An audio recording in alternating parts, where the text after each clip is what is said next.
Sticky notes, email alerts, a string around your finger. They're just not big enough. So here's a big reminder from the California Lottery. Tonight's Mega Millions jackpot is over $350 million. Whew. Play now. Please play responsibly. Must be 18 years or older to purchase player client. Apparently off the air. We're working on getting it fixed. And, of course, we apologize for that once again. And there's not much I can say. I took it really hard yesterday. And, you know, I can do so much. We can do so much. But I appreciate the calls and I appreciate your passion. And, you know, whether it's the deep state or whatever, here we have it now. So there we have it. And here we go. Phone numbers here, 580-5436, 580-KIDO. I do want to remind you as well that we will be giving away tickets to the Boise Music Festival. Going to be a great time once again. Everclear, Sean Paul, NKTTT, and In other words, why not go for free on us? Caller 10 when you hear the cue to call. Actually, I was playing this earlier today, and,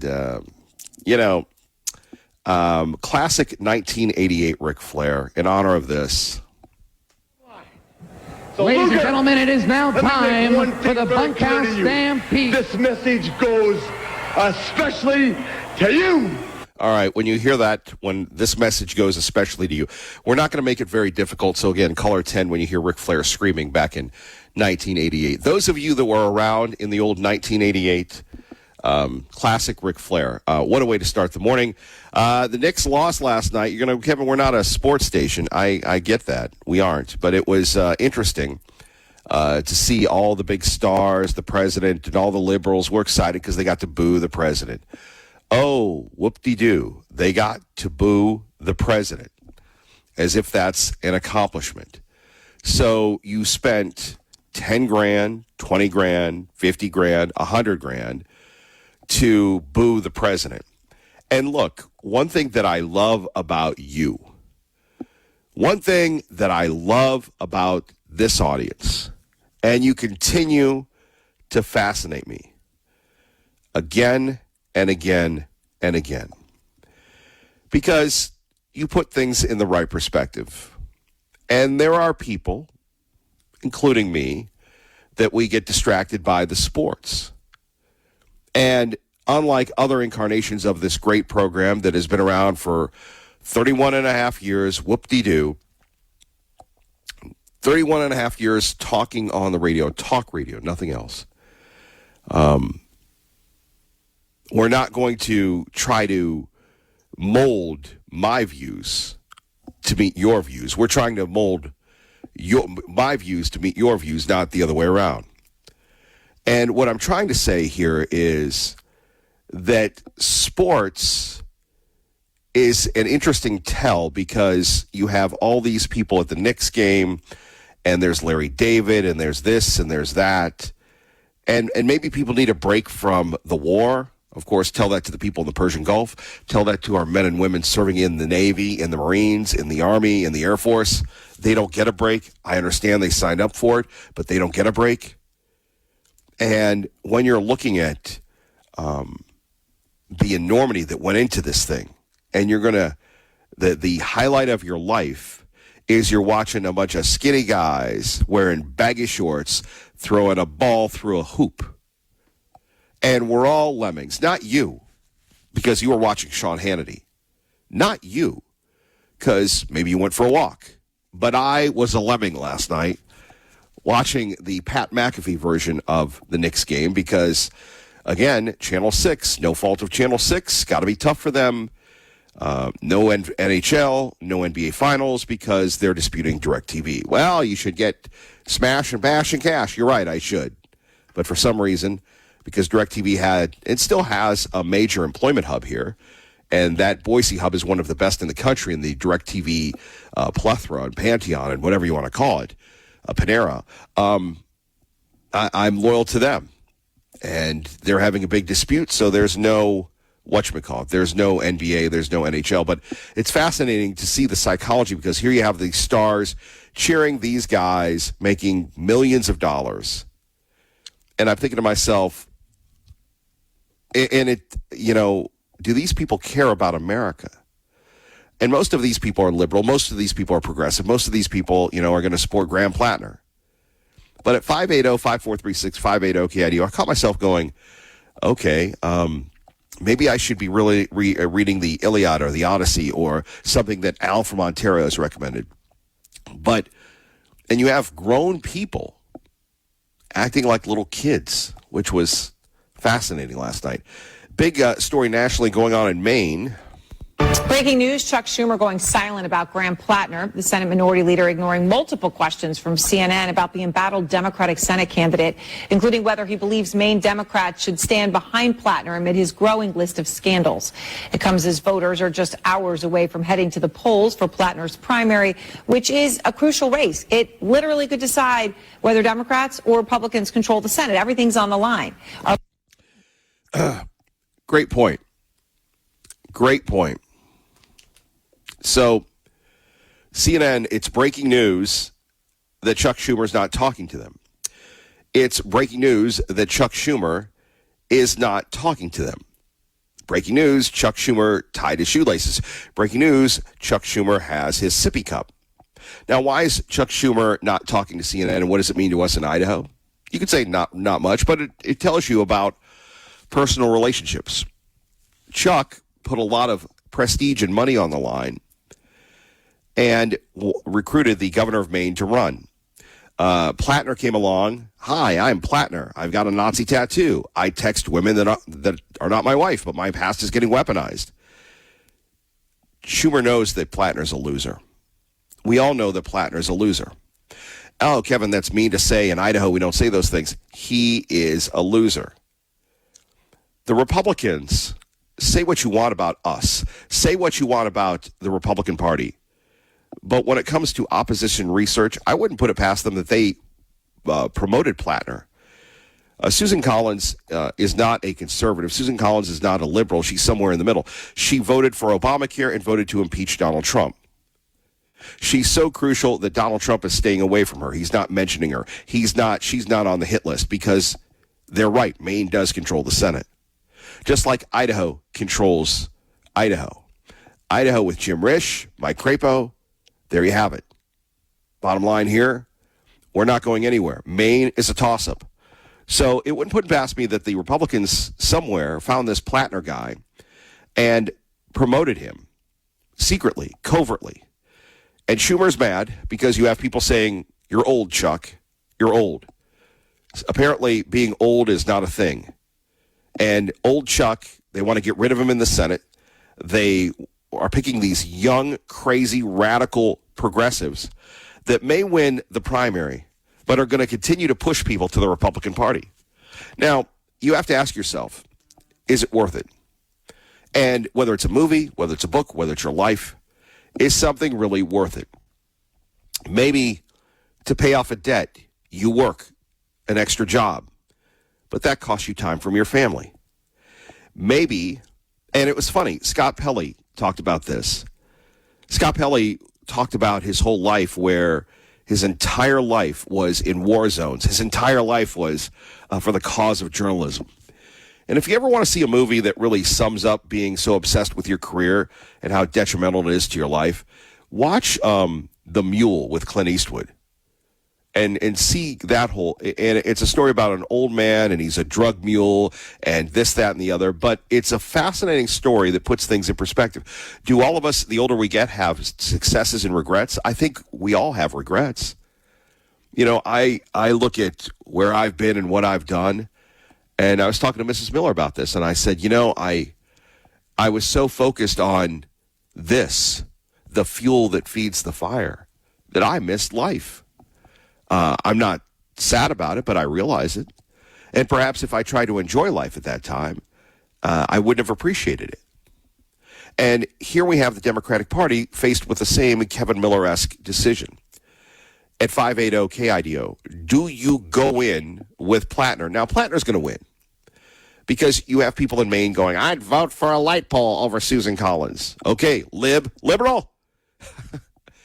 But is it really worth it? Now, years ago, was it Roy Jones, Sweet William? Let's just say it was Roy Jones. Roy Jones, the Ten Commandment judge, remember him in Alabama?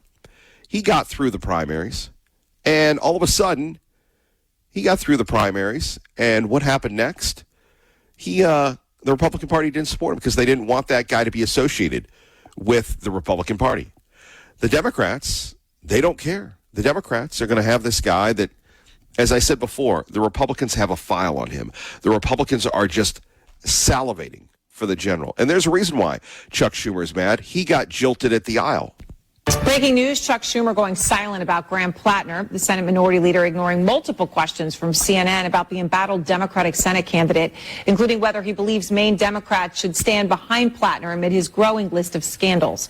It comes as voters are just hours away from heading to the polls for Plattner's primary, which is a crucial race. It literally could decide whether Democrats or Republicans control the Senate. Everything's on the line. There we have it, Aaron Burnett. It's breaking news. Chuck Schumer is going to the restroom.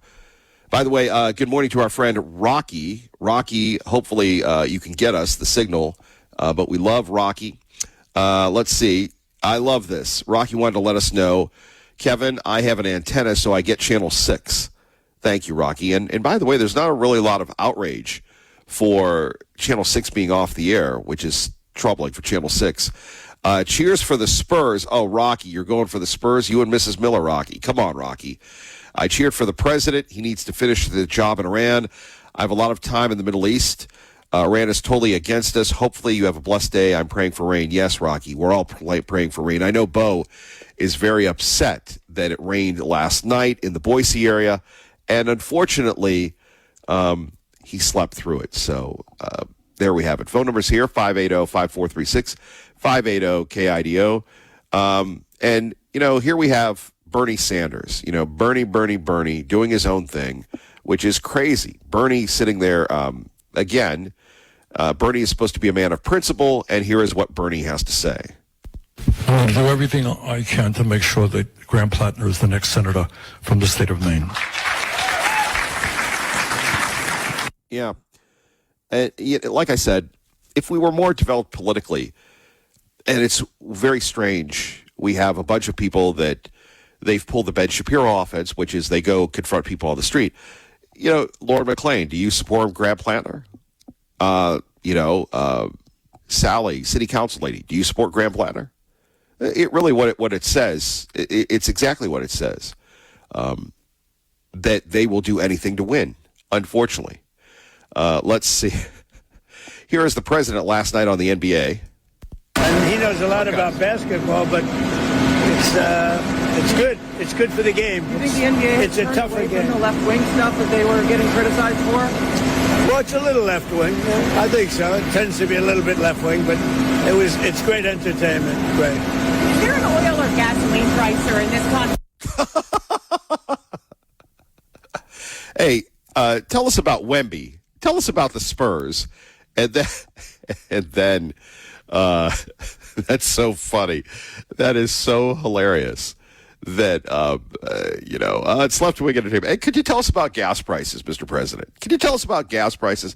By the way, thank you, Rocky. Maybe you're listening on the app, so I believe the app is still working, but we're working on getting 580 back up on the air. Phone number's here, 580-5436, 580-KIDO. We'd love to hear from you. And you're going to, Kevin, you sound a little disjointed. Well, Graham Plattner and the Knicks. I did stay up a little late to watch the Knicks last night and watch the Spurs. I know a lot of people are Spurs fans here. Why? Because we live on the West Coast. Yeah, I know. I don't know. So San Antonio survives. The president survives. Will we survive Game 4? We'll find out next, Mr. President. A federal judge today struck down the $100,000 fee for the H-1B visa, saying you need congressional approval. Are you going to push for Congress to do this? These federal judges are really giving us a hard time. It's really crazy what's going on with the court system. They are giving us a very, very hard time, and they shouldn't be doing it. They're hurting our country very badly. Thank you very much, everybody. Thank you. Thank you. Oh, did you see any players? Oh, my. So we'll talk more about that next. Can't wait to hear from you. Kevin Miller, 580-KIDO, kick. I believe he's going to stay with Fox Digital, but kind of a bittersweet moment for Clay Travis. It was great. I think Was he solo yesterday? If not, there was a lot of Clay yesterday. Anyway, when I was just perusing this, the story of Clay Travis is that here's a guy who was a lawyer. He started writing, created Outkick back before these platforms became something. And he and 3 partners, or was it 2, sold it to Fox for like $150 million or something like that. Was a sports guy, but he was always very up on the cultural things. And one of the only sports people that was not woke.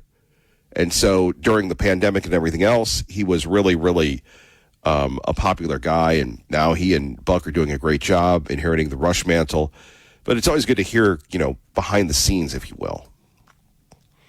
The president, on his way back from the Knicks game late last night, told reporters that he'll have some sort of an idea of where these talks are going in just 1 to 2 days. We have ongoing negotiations in Iran and with Iran, and that hasn't stopped. And we could have at least an idea by 1 or 2 days from now. So this morning, CENTCOM gave an update on those 2 helicopter crew members that were lost at sea. Apache crew members were told that they were rescued by American forces after their helicopter went down near the coast of Oman while patrolling regional waters.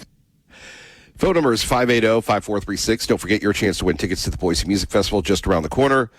Let's roll to Al in Ontario. Good morning, Al. Good morning. I'd just like to say that Chandler gets the call award of the day from yesterday. What a great call. And he really complimented my call because, like I said yesterday, not everything that counts can be counted, and not everything that can be counted counts, right? So votes really don't count in an election. What really counts is integrity. And what gives us that integrity? Exactly what Chandler talked about. And that's chains of custody, right? You have to have chains of custody. And there are no chains of custody these days. Okay, nobody can audit the chains of custody because the socialist, opportunist, statist, Marxist, cowards, communist, freaks, simpletons, and slackers, that would be the Democratic Party. Okay, those people make sure that there is no integrity. Okay, it's just like Stalin. It's just like Stalin. Okay, these people. Okay, they're. Where is this voter fraud vibe coming from, Al? Well, it's coming from voter fraud, bro. When did we talk about voter fraud this morning, or is this just Al freelancing once again? Well, I call early in the morning, so I really wanted to call and talk yesterday, but I don't have. If you'd let me call twice, I'd have called yesterday. That's a lot of Al. So, Al, you got to earn your keep around here. So, how does this relate to what I've stumbled through? I mean, I know you're a big Knicks fan. I know you're a big Spurs fan. I know you love the sports. You love hanging out in the sauna with the boys. Well, here's the thing, buddy. You got to manage the decline, okay? You got to manage the decline. See, okay, sometimes I love to just throw things at Al and see how he responds. And you can never get him off. Buddy. Please go ahead. Yeah. So the whole thing is, look, it's all about what we have talked about so many times before. You can look at this in the collapse of civilizations. Okay, it's bread and circus. Okay, the whole country's collapsing, and it's a managed decline. I'm sorry. Hold on. Sorry. By the way, thank you for starting your day with us. We want you to win the day. And oh yes, the country is collapsing. Not that he's wrong, but do we really need to hear that first thing in the morning? Back to you, collapser. Yeah. You see, I don't blow smoke or up any people's orifices, right? What I do is I engage in just reality therapy. Okay. And I think people will appreciate that, and also, you were talking about empathy yesterday. You have to define empathy. I know you hate empathy. I know you're not down with empathy. Kevin, wisdom begins with defining terms, and you don't define them correctly, but that's okay. That's why you have me calling it. Okay, empathy means basically giving people the ability to help themselves. Okay, it's not sitting here and doing the socialist BS of telling everybody they're a victim, and because we victimized our entire country with this legal grievance victim machine, right? And the insurance, everything. But you see, what happens is the lefties, they understand that the so-called conservatives will always just go straight to instantaneous gratification rather than doing the hard thing. And that's exactly what happened. What's happening with the legislators in Idaho. Okay, Chandler's so right. Why aren't those legislators speaking out? Why aren't they vociferous? About what? About what? About the voter fraud in California. They don't care, dude. Nobody cares about that going on in California. Look, I don't know what state that you think you're talking about, but in Idaho, we like our RVs, we like our beer, and we like to be left alone. The Idaho legislators, they're just happy that they all got reelected. They don't. I mean, what upside is it of them to speak out about that, and who's going to cover them? Well, I think they ought to start worrying about God, right? Okay, Chandler said they need to worry about Oh, my gosh. Now we're talking about God. We love the Lord, right. But first, you're changing the topic. You didn't answer my question. This is Al. Al decides he's going to go to a topic, and then when you hit him back, instead of engaging, he just moves on to the next one. No, I am engaging. You're saying, hey, drink your beer, go ride your ATV. Well, you ought to worry about God, okay, because God is going to put your progeny in chains. Okay, look, listen, I love the LDS faith, okay, but let me tell you this right now. Look, at LDS and every faith in this world should thank God they have Hegseth in office. Okay, let me tell you something. Hegseth is doing God's work.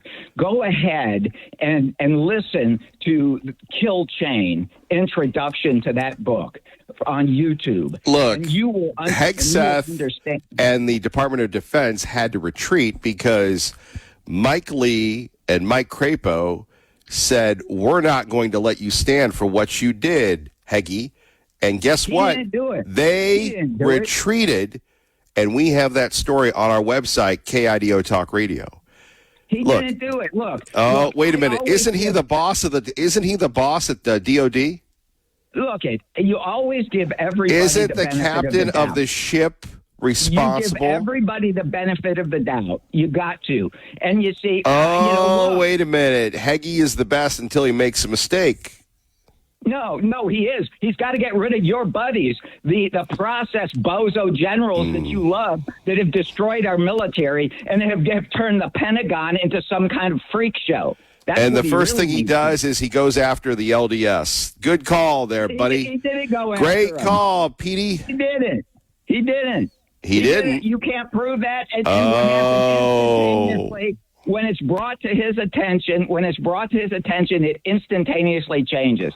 Okay, so that's exactly what. Look, let me tell you something. Man, look, politically, when you lose Mike Lee, when you lose Mike Crapo, you've made a bad call at the line of scrimmage.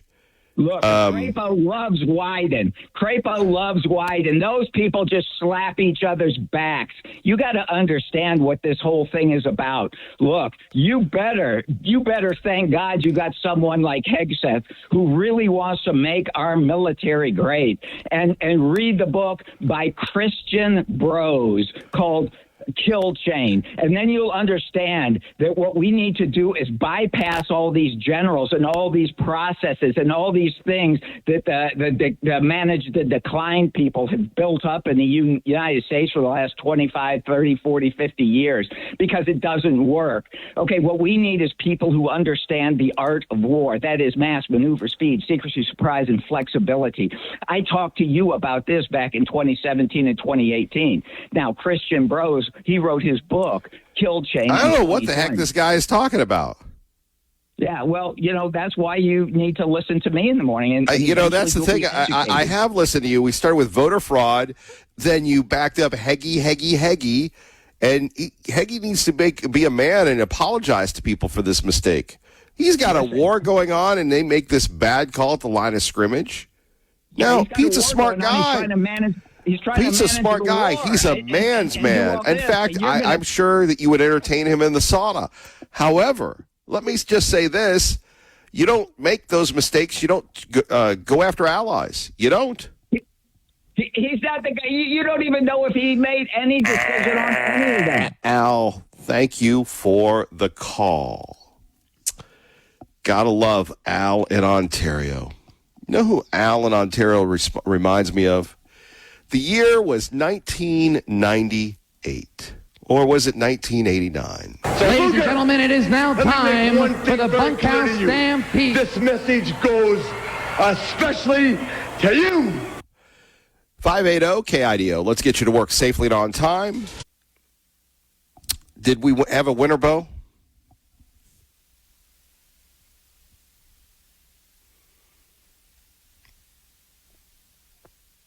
Okay, we'll see if we have a winner there.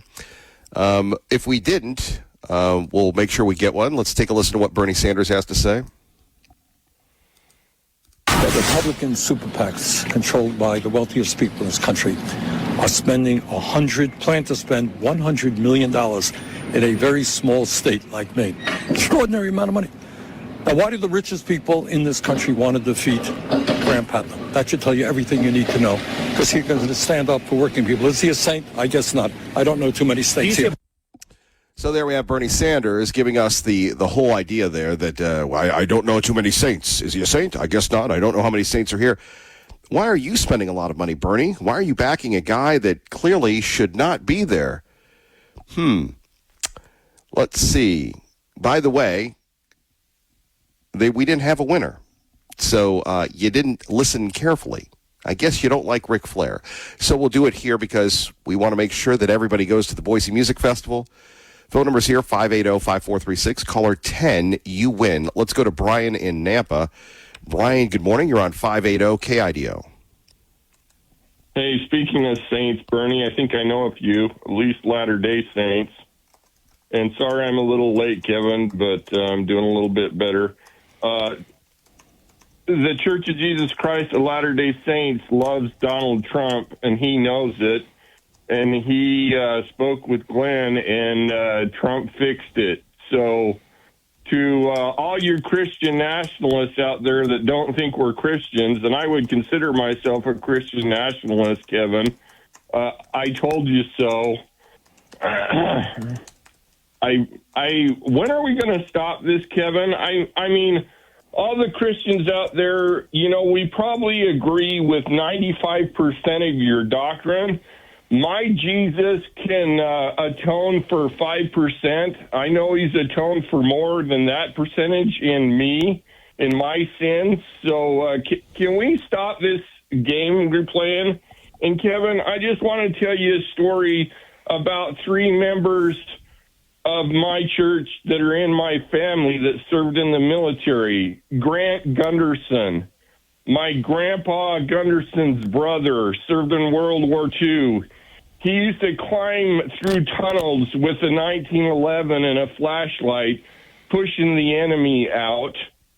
And then he said the worst part of his job was having to be on the other end of that and using a flamethrower and burning them as they come out. And he had post-traumatic stress so bad from that environment, he drank the rest of his life. And for a Mormon, that's not good, but that's the only way he could deal with the anxiety and stress from all the things he'd done for his country.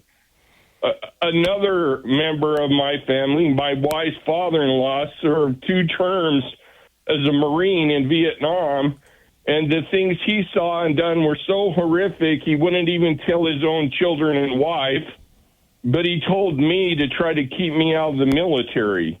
And may I just say, I've watched a lot of military shows, Kevin, but they don't compare to what he went through. And then last but not least, my own brother-in-law, who is in the Army, and he was an officer, and he'd done some so honorable things that he wouldn't even tell his wife, but he got the medal right below the Medal of Honor for doing it. So if you don't think that the members of the Church of Jesus Christ have contributed to your country, I have a fourth person that I talk about a lot. His name is John Moses Browning. He's my grandfather's cousin. The reason you have a 50 BMG, that stands for Browning machine gun, a 1911, the 45 ACP, and about every kind of machine gun that gets mounted on a ship or a Jeep. The reason you won World War II partially and beat back all your enemies was because of that 50 cal. So I think you better cherish your friends and keep them. A lot of people that aren't related to John Moses Browning don't know this, but he says he was inspired by the Holy Ghost to make these guns so you could have the United States of America. So I don't know what else to say, Kevin. Do you think I covered the base pretty good? Well, it's an unforced error, and you don't do that to your friends. You just don't do that. And you can say East Coast biased, and, Al, I love Al, but you can't tell me how great Pete Hegseth is, and then this happens under his watch. And you can't tell me that Pete didn't know about it. Yeah, and I like Pete, Kevin. But you all need to get over your biases. I mean, this is bigotry. Get over it. I think if Jesus comes back, and I know he is, Kevin, I had a stroke. I've been there and back. When he comes, he's not going to do this. And in fact, if you're doing this, I think he's going to check you on it. So just like Donald Trump checked a few people, I highly suggest you repent and forgive, or you're going to be checked by Christ, the King of Kings. So I love you all. We all need to do better. Thank you, Donald Trump. We do love you. And thank God for Donald J. Trump. Thank God for you, Brian. We appreciate you. Coming up next, Glenn Beck responds to the crisis of faith. Kevin Miller, 580 KIDO. Sean Hannity today at 1. You're home for Sean and Seth, who won those tickets to the Boise Music Festival. Seth, congratulations. You're going you're going to Garden City with that family 4-pack. Kevin Miller, 580 KIDO. KIDO Talk Radio. Waking up on the right side. This is the Sean Hannity Morning Minute. If you go back to 2024, 75% of the vote nationwide in our presidential election, nationwide, was in within 3 hours, and it's taken California a week. Every single state in 24, except California, had counted more than 75% of the vote after 2 days. California took 5. California got to 90% of the vote after 11 days after the presidential election. One House race in California, final vote margin was less than 200 votes, was called 29 days after the election. 11 days from Election Day this year would be Saturday, June 13th. So there would be final calls in California sometime this week. From coast to coast, from sea to shining sea, it's the Sean Hannity Show. Personal safety is about more than protection. It's about peace of mind. Our friends at Byrna, they're the world leader in less lethal personal defense. Right now, they are offering $100 off the powerful, the proven Byrna LE Gen 2 launcher while supplies last. Now, this LE, as in law enforcement launchers, was engineered for police, relied upon by law enforcement globally every single day. It's now available for the public to buy, giving families across the country a powerful way to protect yourselves without using lethal force. Now, this LE Gen 2 fires powerful kinetic rounds and chemical irritant projectiles with an effective range of up to 60 feet, designed to help deter and de-escalate any threat.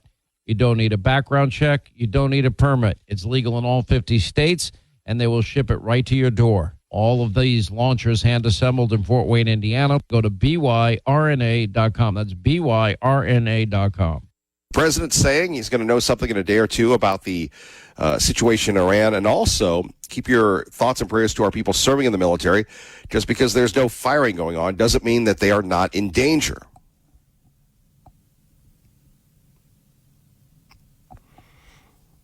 Well, we'll get back to that in a minute. Apparently the sound is kind of like 580 this morning, not working. We'll try to get that in a minute. But there was an Apache helicopter crash. The crew is okay. They were rescued after their U.S. Army helicopter crashed near the Strait of Hormuz. Let's see if we can get that one more time. The AH-64 Apache came down while conducting nighttime patrols near the coast of Oman. The crew members were rescued within around 2 hours after the crash in an effort led by U.S. Naval Forces Central Command and the 82nd Airborne Division. They're said to be in a stable condition. President Trump last night told reporters that the pilots were fine and that a report would be issued today. The cause of the crash is under investigation. The Strait of Hormuz remains a highly sensitive location. Apache helicopters have been used to enforce a U.S. blockade on Iranian ports and to shoot down attack drones. Jonathan Savage, Fox News. And we'll have more from Mr. Savage coming up. We'll also have more of your chance to win tickets to the Boise Music Festival. All you have to do is be caller, well, we'll give you the call. Yeah, it's just going to be caller 10. We just want to make sure that we send as many people, not 2-packs, but family 4-packs to the Boise Music Festival. Looking forward to giving away more tickets next hour. And, of course, on our website, some great stories. And also we'll hear from Glenn Beck. Do we have time for the Glenn Beck clip? Remember Glenn Beck tonight at 7, right after Lars. But Mr. Beck was, he was vintage Glenn Beck yesterday. Last night at about 12:30, and he's like, Glenn, I'm going to talk. And so we had a chat, and in it I brought something up that Mike Lee had brought up earlier in the day to me about this new Christian designation in the Pentagon, and it really bothered me. And I laid my case out to the president briefly, and I get remember he's on the phone with me at 12:30. I get a phone call at 5:30 this morning. I fixed that. That's ridiculous. And I think you're actually going to agree, whether you agree with reason why I brought it up or not. I think you'll agree with what the president just heard from Pete Hegseth on what the Pentagon is going to do, and it's the right thing. Let me tell you what I said to the president last night. Last night, the president calls me. It's about 12:30. He's still up and going, working. I mean, I'm in bed. President calls. Yes, Mr. President. I look down and I'm like, what is that number? Oh, my gosh, that is the president calling me at 12:30 at night. So I pick it up. Yes, Mr. President. Glenn, and we started talking about a few things, talked about Meet the Press interview. And then I brought this up. And I said, Mr. President, why are we doing this? Why are we doing? And he didn't know anything at all about it. Okay.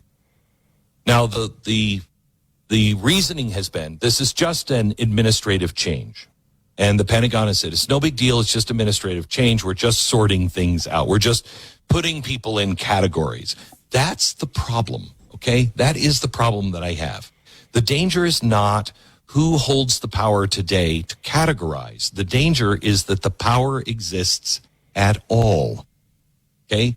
Everybody, and we can say this about ourselves, we're the reasonable ones. I don't expect Pete Hegseth to do anything with that. I mean, I don't think any persecution is coming from I don't think that, okay? We're the reasonable ones. We can be trusted with it.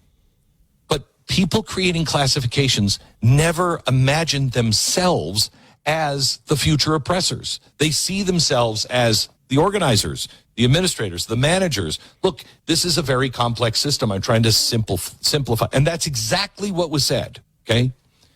These categories are harmless. It's temporary. It's practical. It's necessary. Okay. But history teaches a different lesson. So I don't want you to make this. This is not about my faith, your faith, or anything else. This is about let's not do this. This is a very bad idea. The moment a government decides who they can define, who belongs and who doesn't belong, who's inside the circle, who stands outside the circle, it creates a tool And that tool is going to be inherited by people with very different convictions.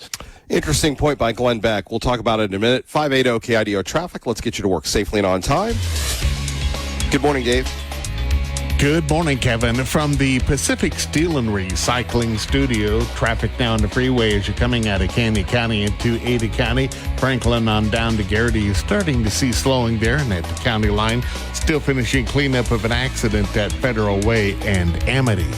Vinson Lumber is your Cedar Factory outlet, saving you 70% off those big box stores. And now more convenient than ever, Vinson Lumber now open in Cuna. Online at vinsonlumber.com. I'm Dave Burnett. That's your traffic now on KIDO. Appreciate that, Dave Burnett. But back to this point that Glenn Beck's talking about. They've gone from 20 religions to, 20 or 30? The story's on our website, KIDOtalkradio.com. The key here, and I understand the point that Mr. Beck is making. The other problem with that, the major problem with it, is that Pete Hegseth, I do agree, there were too many religions. You had this, that, and the other, 180, 200 religions, and you're going to sit back and, how are you going to ever administer to that? So they made you could say a lot about this White House, but they are not woke. They don't like woke. They think woke is a joke, and they are cleaning it out, and they're not being very nice about it. They are just, this is how it is. Even Al in Ontario would have a problem with it, I think.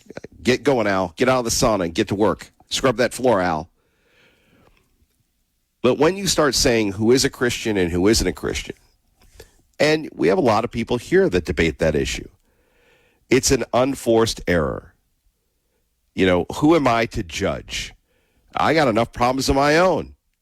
You can hear that right now. I got enough problems of my own.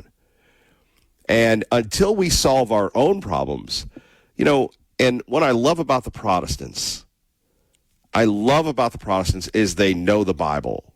And with the exception of Pat from Middleton, not from Middleton, the international playboy, most of us Catholics, we don't know the Bible, certainly not as well as our Protestant friends, our brothers and sisters that left us. You could always come back to the church. Oh, we've got our own church. I get it.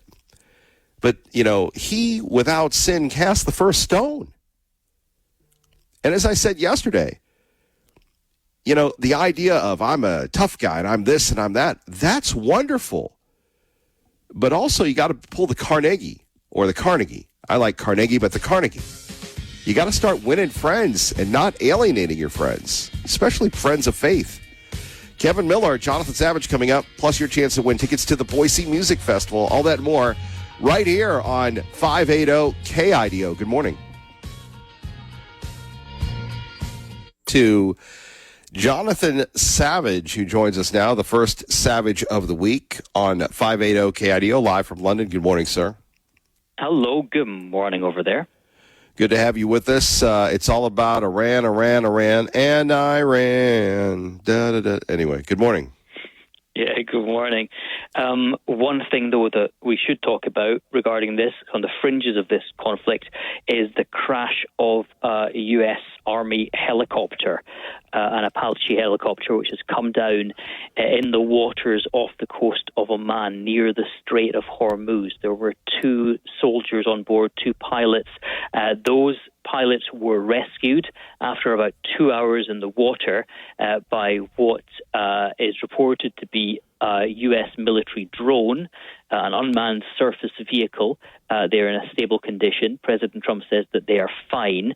It's not known why this Apache helicopter crashed, whether it was mechanical failure, Iranian fire, or some other problem. The president says a report will be issued later today. Yes. And again, as we talked about last hour that you didn't know about, training, combat, everything is dangerous. When you have people shooting at you, when you don't have people shooting it with you, these things happen. So again, the safety of those folks involved to the utmost degree. Now, back to you and back to my question. Back to the Iranian things at the highest level. What are your sources inside Tehran saying to you? Very little. If I had sources inside Tehran, they would have find it very difficult to communicate with me because of the near total internet blackout that they have had there. And if I had sources at the heart of the Iranian government, I would be asking them very important questions right now. What's happening with negotiations? What's happening with your supreme leader? Where is he? Why haven't we seen him ever since the start of this conflict? And what does Iran think it's going to get out of this situation? Do they think they can get a strategic advantage in the Strait of Hormuz? Do they think that they can get some sort of nuclear program out of this, or do they accept that they will have to abandon any claim to be able to enrich uranium now or in the future? These are questions that we've been asking for some time, and we still don't know the answer to them. Negotiations, we're told, are continuing. The president says that we're very close to having a very, very good, strong, powerful deal. But Iran is speaking with at least public confidence about this. They're trying to portray themselves as being in a position of strength. We will see. Well, and again, the president last night after the NBA game saying, well, I'm going to know something in a day or two. And a lot of his critics would say, well, we've heard that before.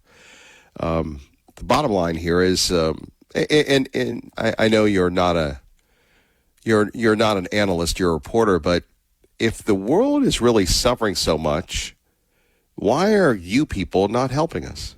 It's because you don't like us? I assure you, we like you fine. We're good pals, and we will remain that way.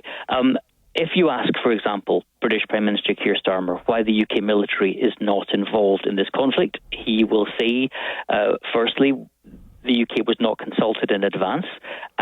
He would say that there are concerns about the legality under international law.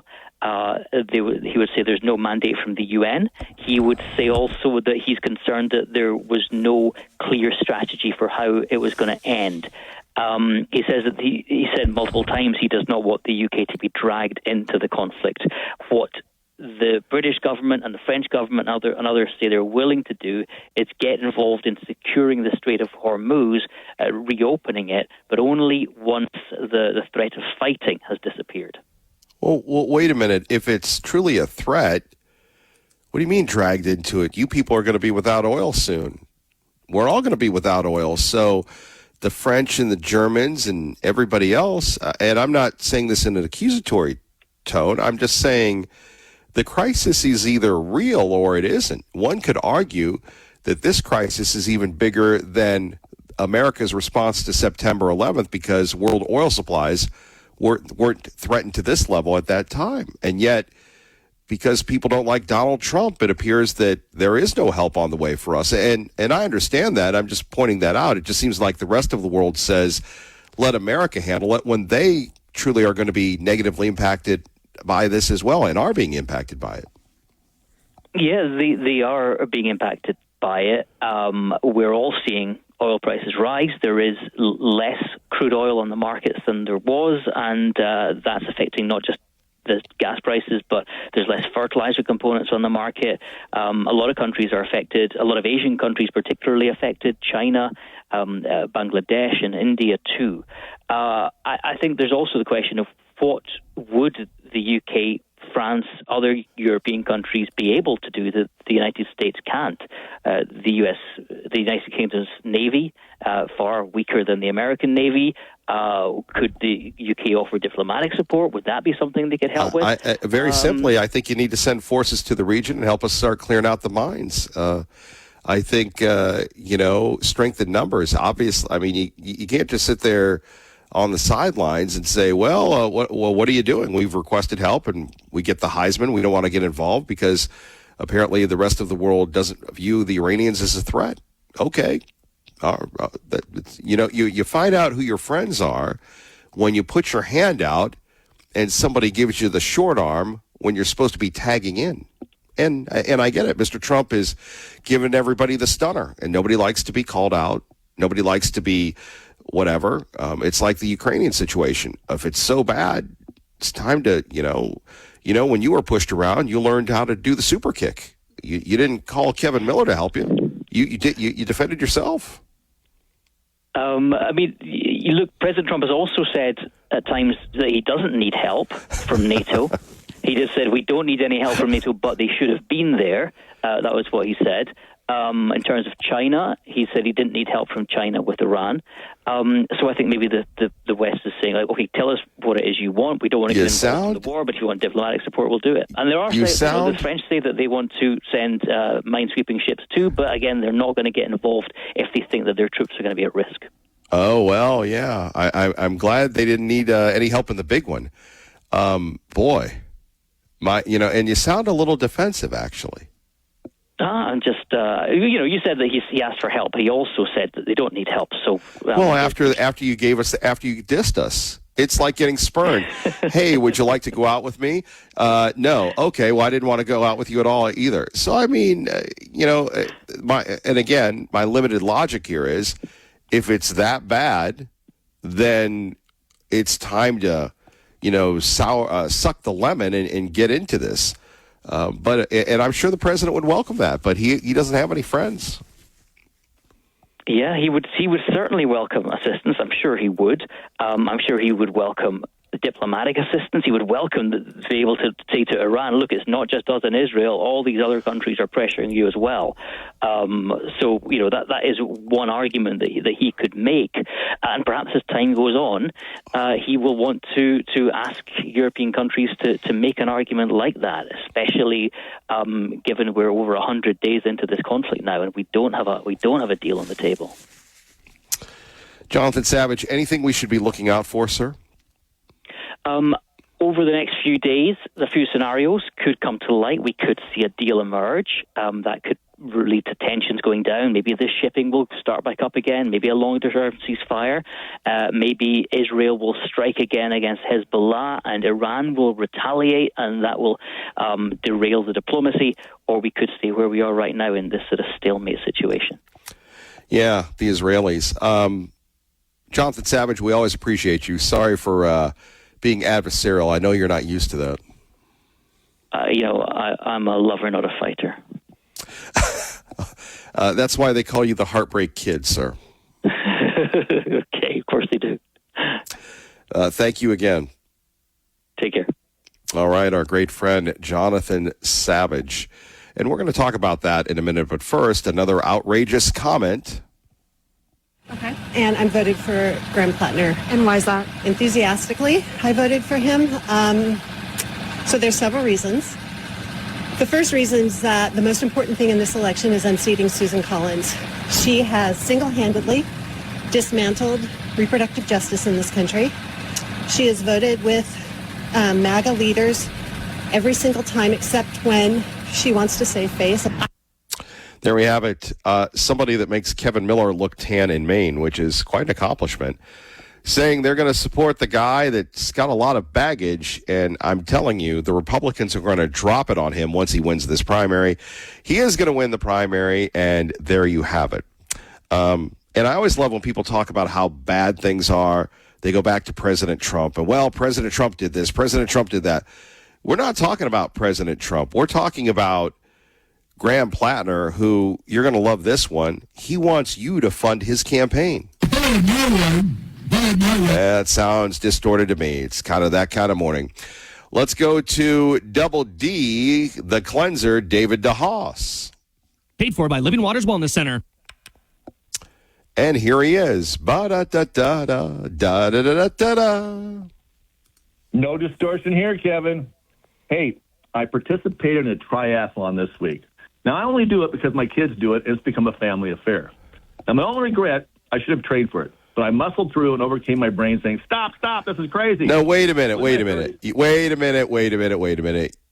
You're telling me that you did I was going to say a DeHaasathon, a triathlon without any training? Well, I started training in March and April, then May, and, I'd go out and run once or twice a week, but, didn't really train much at all. Wow. I just played, but I was 19. I acted like I was a 19-year-old kid. Like, my brain kind of writes those checks all day long. Can I give you an image for a moment, if you don't mind? Go ahead, sir. So you did the running portion? I did the running portion. Okay. So I have this. Was it a Sunday morning, Saturday morning? When was this? Saturday morning. Okay, nice so sunny. Beautiful day. My vision of you is you with your Brooks running shorts, your Nikes, your tank top, running to the beat of Macho Man from the Village People. Did I get that right? No. You didn't. And you had a headband on. I was listening to "Don't Let the Old Man In." I just put that on. And I started out with Boston. Had to let Boston get going. Party, that's all. Yeah. I'm a more rock and roll band from Boston. However, no, that's I don't think you would be listening to it, but when I envision you running, that's the image I get for some strange reason. Macho Man, the Brooks running shorts, the white headband, and we'll even go with like the and they're coming back now. The over the calf white athletic socks with like the 3 colors, like the kind we had when we grew up. The old days. You know what? I could rock that. I really could. Yeah, you could. I'm gonna do that. I'm gonna do that next year just for you. Thank you. I'm gonna put on it for Kevin Miller. I appreciate that. Well, anyway, it was amazing. In my 30s, I struggled to compete. I always had an injury: torn plantar fasciitis, ankle sprains that would not heal, sore joints and muscles, sick, not sick, a real roller coaster of pain. But we figured out deep tissue cleansing through colon hydrotherapy, and I got well. Today at 68, I don't blink. I just go. Well, Saturday, I muscled through the run, and then afterward, I was ready to take a long nap. But 6-year-old grandson came over, and he demanded we play crack the egg on the trampoline. So Papa D climbed on the trampoline, and we played for 4 hours. He had fun, I had fun, and he and I have memories that will never be erased. If you can't get on the trampoline and play crack the egg or get on the floor and roll with the grandkids, come to Living Waters, cleanse. Let's get those toxins out so the inflammation is gone. You don't have to hurt. You learn more at livingwaterscleanse.com or call 208-378-9911. And Sunday, right here on KIDO, Full Body Detox Show, my guests will be talking about biohackboise.com, June 26th and 27th. Get your tickets at biohackboise.com. And then come learn from 10 speakers, including me, and over 30 vendors on biohacking your way back to health. Nothing here is better to diagnose, treat, or cure. Seek out a qualified healthcare professional. See if cleansing is right for you. You ever play crack the egg, Kevin? I was going to say, what is crack the egg? Well, you get on the trampoline, and little guy gets he kind of rolls up in a ball, and he's trying to sit still. Then I jump on the trampoline as hard as I can, and he pops in the air, and then, of course, he lands, and he spreads apart, and the egg's been cracked. We learn something new from you every day. I'm surprised you haven't played crack the egg. It would take an industrial-strength trampoline for yours truly, bro. Well... Exactly. We can give it a try. Maybe that could be a contest to win tickets for the music festival. Can anyone crack Kevin the egg? I think there are a lot of people that would like to crack the egg. To see it. Mm-hmm. Yeah. Yes. David DeHaas, thank you for being a good sport. Kevin, it's been fun, and we'll see you on, I guess, Friday and then Sunday. Yes, sir. 9. Sunday at 9. Don't miss it. Got some cool stuff going on. Sunday at 9. The action starts here. Thank you, sir. Thank you, sir. Paid for by Living Waters Wellness Center. Gotta love Double D, David DeHaas. Phone number's here, 580-5436, 580-KIDO. By the way, when we give you the cue to call, caller 10, you're going to join Seth as a winner. We're going to send you to Garden City for the Boise Music Festival Family 4-Pack. By the way, here's some more content for you. How bad is California? We just found out through the U.S. Attorney there that you can register to vote with a gym membership card. How ridiculous is that? Well, and of course, we know that that Gold's Gym would probably hand out a gym membership to anybody who's willing to pay, including, for example, an illegal alien. We joke about this, Jesse, but that's why these elections don't have the legitimacy they need, is because if you're going to give a card to anybody who's willing to pay $10 a month for a gym membership, then you're not actually going to ensure that that person is legitimately able to vote. This is why we have, for example, photo ID to get on an airplane so that airplane rides are safe. This is why we have photo ID to purchase alcohol to ensure that you're the proper age. It's insane that we have a state not only that doesn't ask for your identification, but will throw you in jail if you're an elections official who is asking for identification. So, by the way, $10 a month for a gym membership would be very cheap, especially in Southern California, especially for Gold's Gym. What is that, $100 a month to go hang and bang at the Mecca of bodybuilding in Venice? But the point is being made when people talk about the legitimacy of these elections. Spencer Pratt says now he's out. He's going to move. Maybe he'll move to Idaho. That's where everybody else from California is going. We'll have more from the vice president.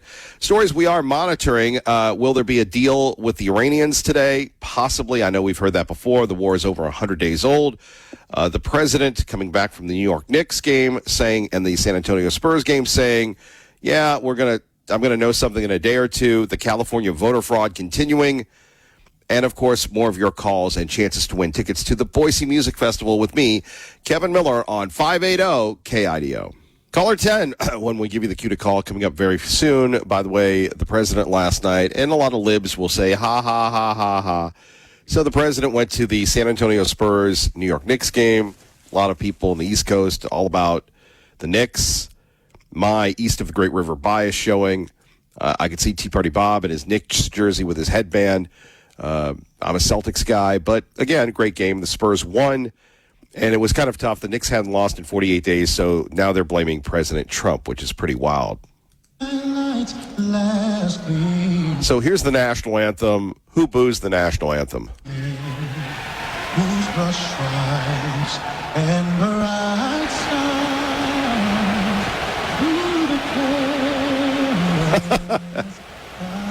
The picture goes to the President of the United States. I believe he has one of his granddaughters with him.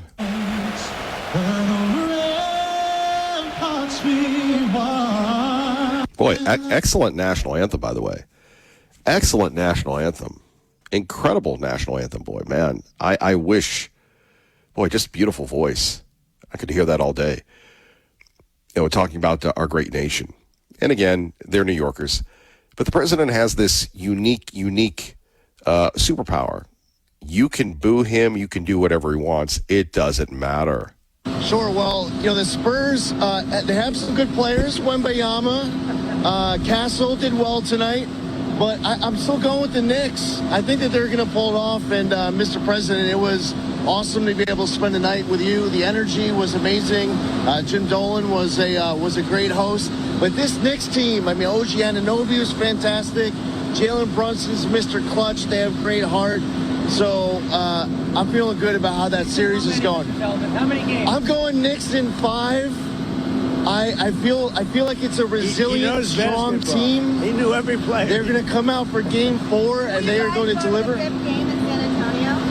Oh, I don't know. We're busy with a lot of important stuff right now at EPA. New York, did you see Mayor Mamdani at the game? I did not, no. What did you think of the reception you got from the Knicks fans tonight? I thought great. I mean, I thought it was amazing, actually. You mean when they had the camera on me? I thought it was very good, yeah.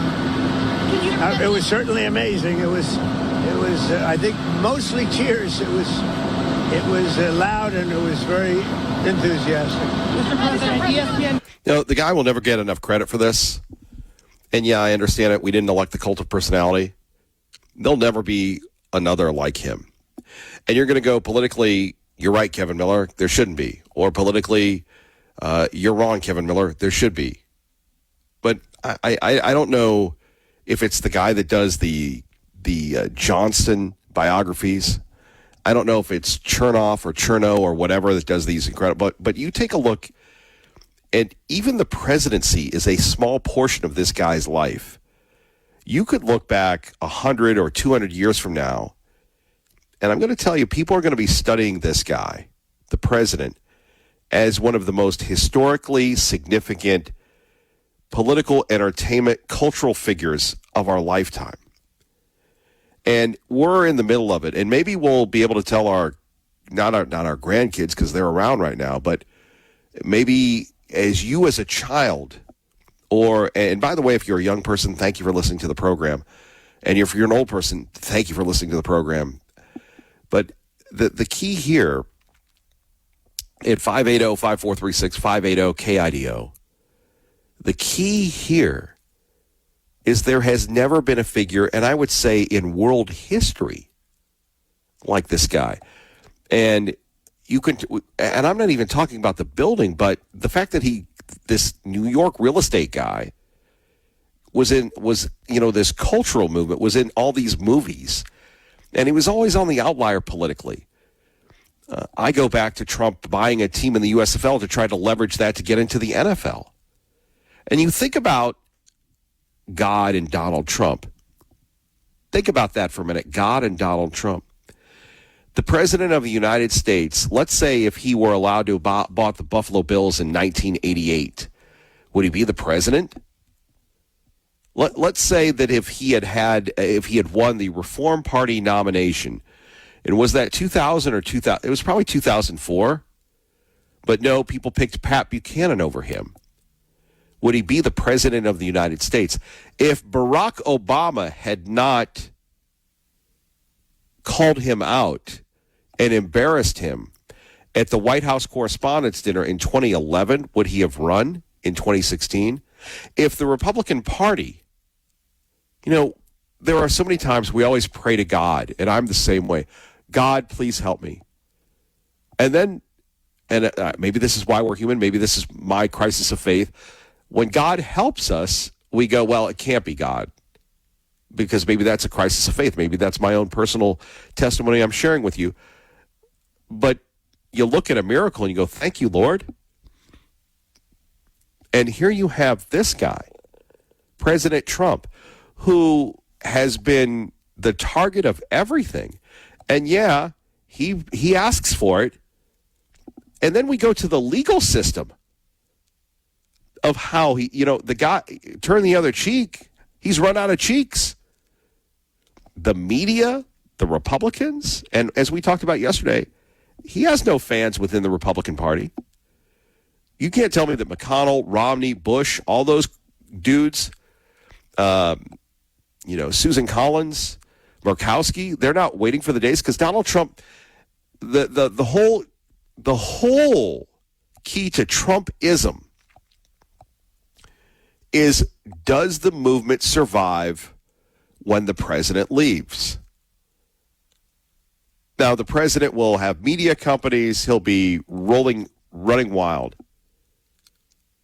And unlike a lot of us, when we listen to our mental health therapists, when we listen to our doctors, and they say you really need to cut down on things, which I've done for my health.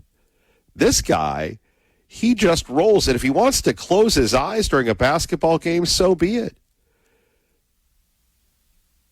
But the true measure will be, as it is with a business, when you have the second generation, the third generation, does that business survive without the heroic hero founder leader? That will be the test of Trumpism. And J.D. Vance, he was anti-Trump before he was Trump.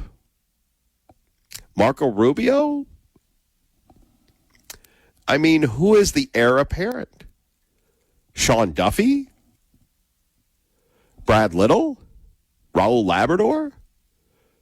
Russ Fulcher? Mike Lee? And maybe it just ends with him. Because there's no one else. Look, you got that guy, Tom Steyer, billionaire. He can't buy his way into the California runoff. He has the appeal and the charisma of a turnip, and nothing against turnips. We do a story on this. We do it, every few months. Why are more people from California moving to Idaho? Are you kidding? And poor Spencer Pratt. Spencer, come on in. The water's cold. All right, much more coming up. We appreciate you. Dave Petzo on, what happened to the tech stocks on Friday? Don't worry, they're back. Are they? AI boom, AI bust, what it means for us here in the Treasure Valley. And at 580-5436, 580-KIDO, Lars Larson. So we've got a lot to do.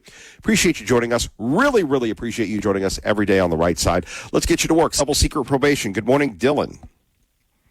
Kevin Miller, good morning. Been missing hearing you being out there in the no signal zone, but goodness, it sounds like you've had a couple of signal issues yourself here the past couple of days. Yes, I think, I don't know if 580 is back on. If not, I've asked someone to let me know, and maybe somebody listening right now can let us know if 580 is back on. So, but regardless of that, whether it's the deep state or something else, we continue on until we don't. Good morning, sir. What would you like to talk about?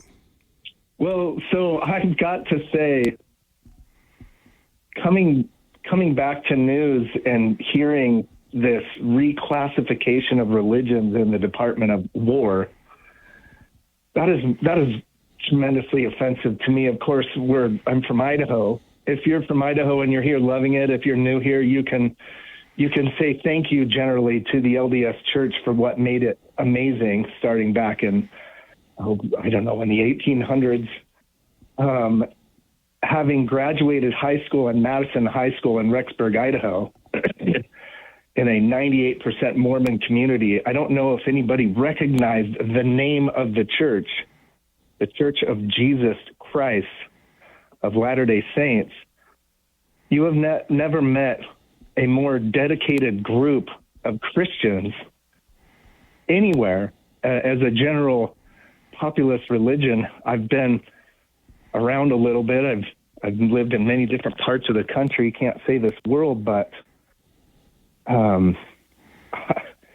the people that practice are some of the most genuinely nice, wonderful people that take the word of God extremely seriously. And, my father, who's had LDS on his dog tags when he served our military, I just wonder about the judgment calls that are transpiring. That's, what more of a religion do you need? We have new temples going up. We have very serious considerations for their practices. And I don't know, apparently they haven't, I guess it's just a Western United States thing. It's not big enough to qualify for Christians. Well, it's definitely an unforced error. And the fact that Mike Lee and Mike Crapo and others got the attention of the administration. We have Glenn Beck getting a phone call from Mr. Trump. It's like, man, how stupid do you have to be to do that? And then, and I understand you want to do some things, but, how about using a handkerchief instead of a hammer? Well, everybody makes mistakes. Every business makes mistakes. It's how we resolve them that makes us a different, class of good or bad. Do I believe Trump was sitting there and had the list in front of him, what was able to designate Christian versus not Christian? No, he's got so much stuff flying across his radar that how can he have a finger on all of it? Did Hegseth get to make that choice? Who gets to make that choice? And we're talking about Americans. We're talking about Americans, okay? So, yeah, I guess there's a fine line about what classifies a religion, but a religion of Christ, I can't think of one more dedicated than the LDS Church. And when I say mistakes, this is now on Trump's desk. Unwind that immediately. And remember that there are people out there serving with a death contract on their life. And a chaplain, just the chaplains? The chaplains had a hand in this. So there's no LDS chaplains, or the chaplains are like, well, I don't know if I can support this person with LDS on their dog tag as they're dead to help them have some sort of peace with their family in the name of Christ. It's just, I support our president. I support what's transpiring, but some of the things that are going on, I don't know, are just in some ways not much different than the Democratic Party operated, which is to just, blow all tradition away, blow all concepts away, and start categorizing people. Now we're categorizing people in a different light. Maybe they're not transgender or gay or something like that for that categorization, or black, white, but now we're either Christians or not Christians. And, it's on the path. It's on the path of a different class of too much power. I think it's that, and it doesn't have the Americans, the American people. What is an American anymore? Yeah, but it's like this. There's a mistake made. The bottom line is you own it. There's a mistake made. The bottom line is you accept responsibility from it. You can't be all things to all people, and then when you make a mistake, go, "Oh, I didn't know anything about it." No, the captain takes the credit, and the captain takes the loss. That's the bottom line here. And quite frankly, when you have, and it's like this. Hey, Dylan, you're a businessman, right? You're a big baller, right? Oh yeah, big baller, small business taking it in the hamstring by the state of Idaho at every turn. Well, you and your beloved Mayor McLean. However, you ever mess up an order with a really good customer and it was an unforced error because somebody made a boneheaded call? Yeah, I mean, all errors Did you on even if you didn't know about it? Whose fault is it? It's even when it's not your fault. I shipped a $6,500 Axtel Sharps to a customer, and UPS was nice enough to break the rear stock in half. That's not our customer's fault. It wasn't my fault. Did I eat that firearm? Did I take it back and refund him completely? Absolutely. I ate it big on that one, but that's how it goes. And right. So that's my point with Pete Hegseth. That's my point with Pete Hegseth and all those boneheads that offended. You have to do a lot to offend Mike Lee, and more so to offend Mike Crapo and an entire faith.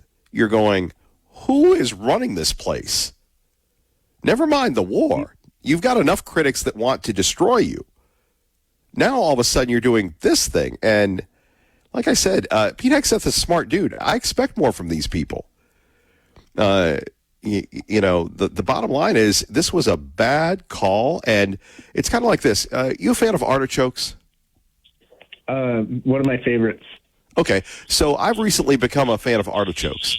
So I will tell you, I had a little splurge yesterday. There's this place that they put pizza. They have artichokes on pizza. For the last 2 times I've had my little cheat thing, I wanted this pizza, and what they did was they didn't put the artichokes on it. So I went to the lady. And I explained that to her, and I said, the only reason why I pay your exorbitant price is I like your artichokes pizza. I'm going to pay for double the artichokes because the last 2 didn't have it. Do you know what she said? Did she apologize? Did she say anything? She goes, no, that'll be $26.99. No.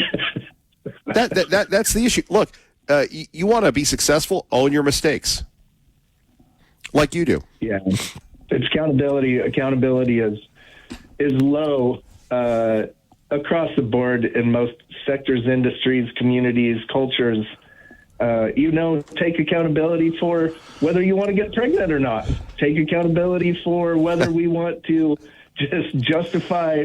I don't know where that came from, folks. I don't know where that came from. It's about accountability, and yes, Hegseth needs to own up to that one. And those are always the greatest opportunities, Kevin. Our mistakes are always our greatest opportunities to come back and say, I was wrong. And I have considered it and I apologize. And those are great leaders. This is a dire mistake. The LDS community, there's a lot of missionaries in this world from the Christian faith, from all countries. But as it relates to America and missionaries that go and serve God's word across this world, there is one religion that does it more than any other in America with Americans spreading that, and that's the LDS Church. And whether this will come across the desk, hopefully Mr. Crapo, Mr. Scott, the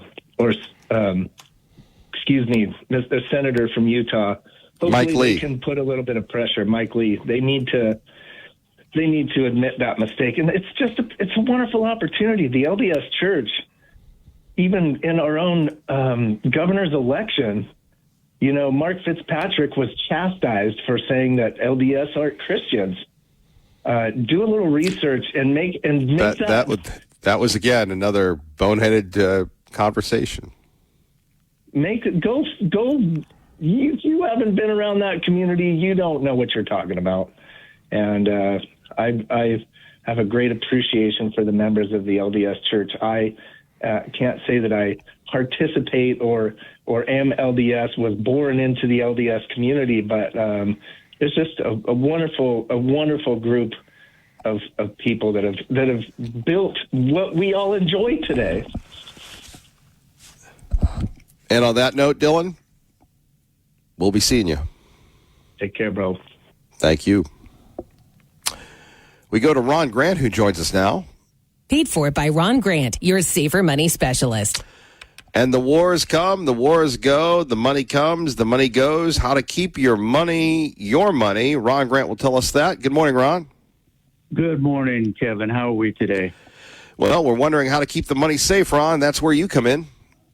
Yes, sir. You got me going on that pizza, though. That sounded pretty good, too. Well, Kevin, money is important. You worked hard for it. Some of you worked 40 years. And the issue is not how much money you're putting away, but maybe where you're putting it might be the problem.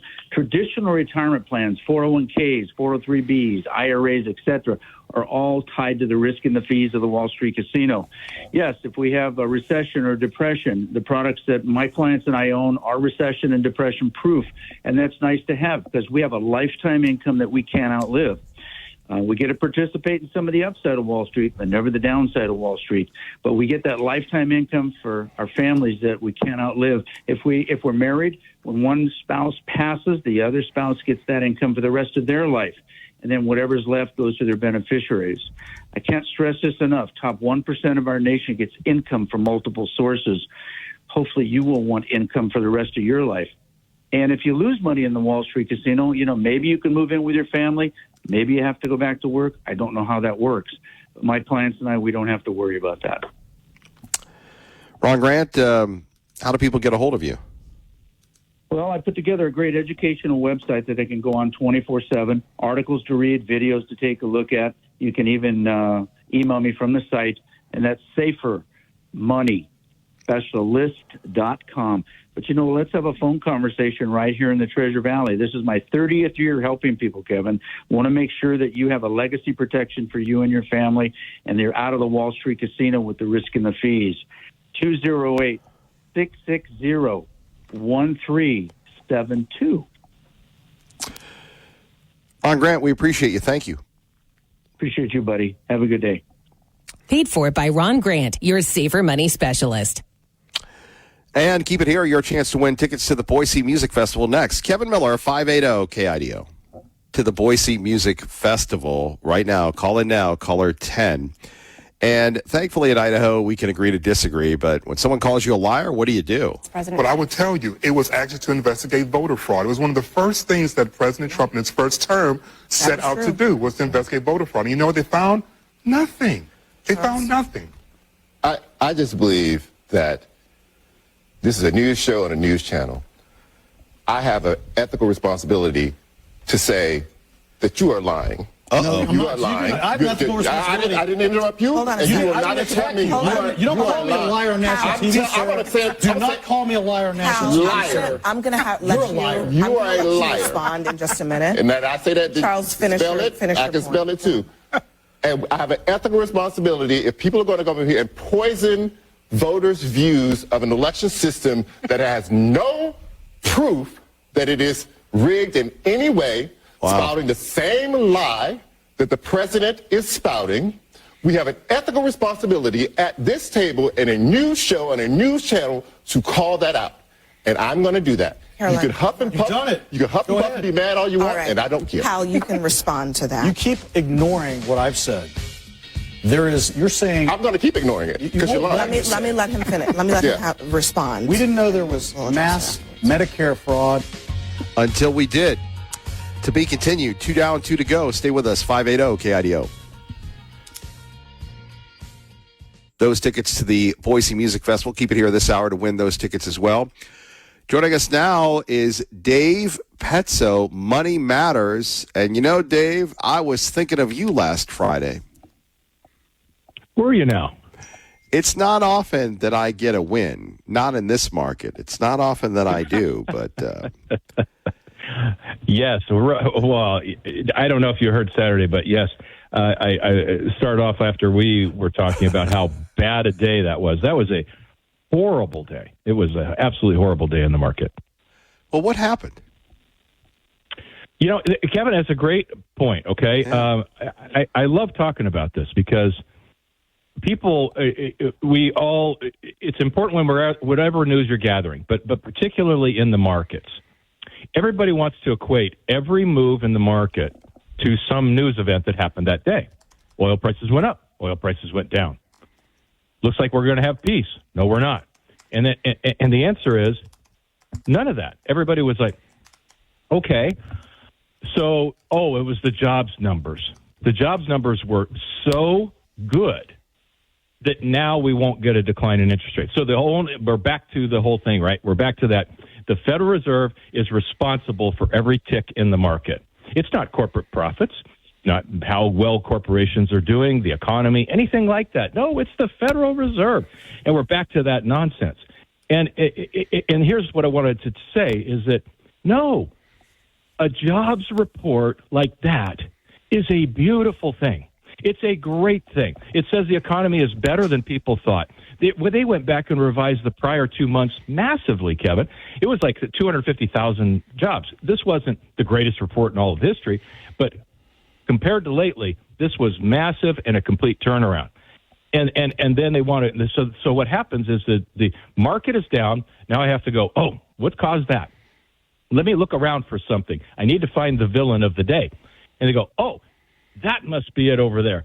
It has nothing to do with it. It doesn't lead it to anything because the reality is that is good news. A jobs report like that in a thought that the jobs market was in trouble, the economy is in trouble. This is good news, not bad. Why, Kevin? Because the market took a pause, then the machines jumped on it and drove it down with momentum. We have been straight up, and now we go down a little tiny blip of that, and everybody wants to blame something instead of saying, you know what, we won. And so people took a few chips off the table, and that to me is really the only reason that it went down. And oftentimes, Kevin, markets go up and down in a day, and there really isn't any reason except there's more buyers or more sellers on that particular day. But we can't report news that way. We have to find a villain. Well, I guess we're always looking for logic when we're taking a look at, this caused that. I didn't have enough air in my tires, so I have a flat tire. But, you take a look, and then you had people, your beloved media, not on 580 KIDO, but every saying, finally the AI bust is happening, and I'm thinking, are we that sensitive? I mean, even Micron lost $13, and I go, Micron lost money. That's a first. Yep. And you've been studying Micron for years and reporting on it and covering it, but I mean, it was just one of those things. And then again, as you know, I'm not Mr. Stocks, but I love talking to you about it. Then I go, let's take a look at NVIDIA. Let's look at these things, and it became kind of like a spectator sport for a lot of people.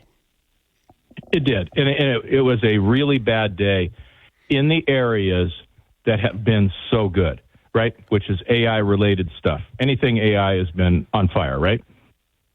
All the chip stocks have been up so much, and Micron was down, as you pointed out, 13%, $150 for the day.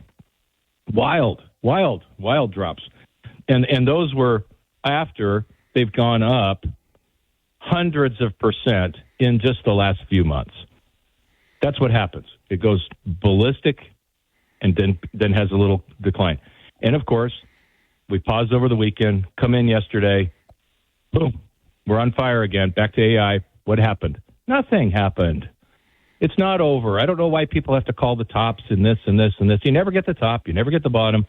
If you have too much Micron because God bless you, you just had a few shares and now they're worth a lot of money, take a couple off the table. That's all you do. You say, hey, you know what? I won. I'm allowed to have a couple chips off the table.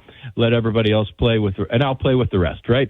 It's just, that's a smart risk management, smart portfolio management, because you have to know you're never going to get the top or the bottom.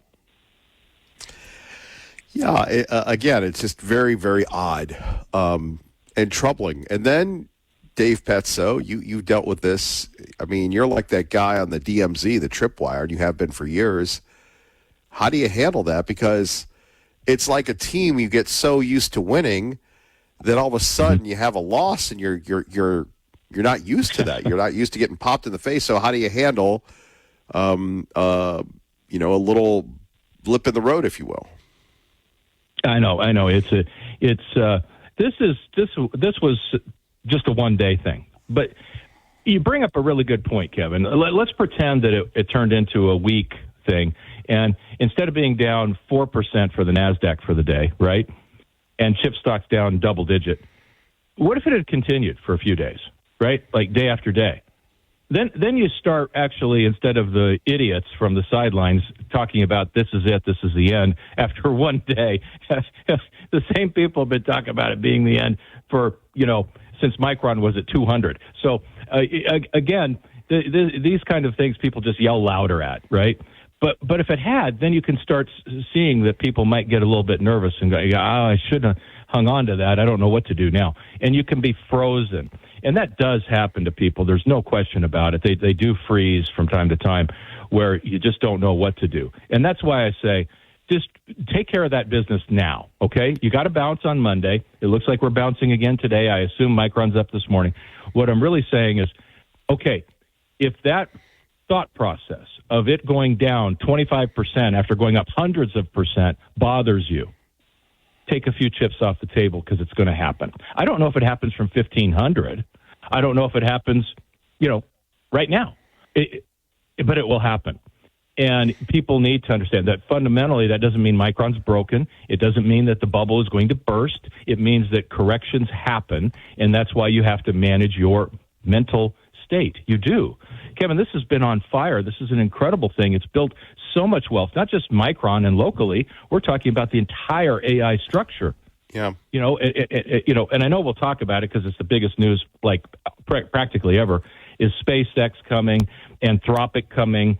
All of these IPOs are on the way, and they are the largest in history, the largest by far in history.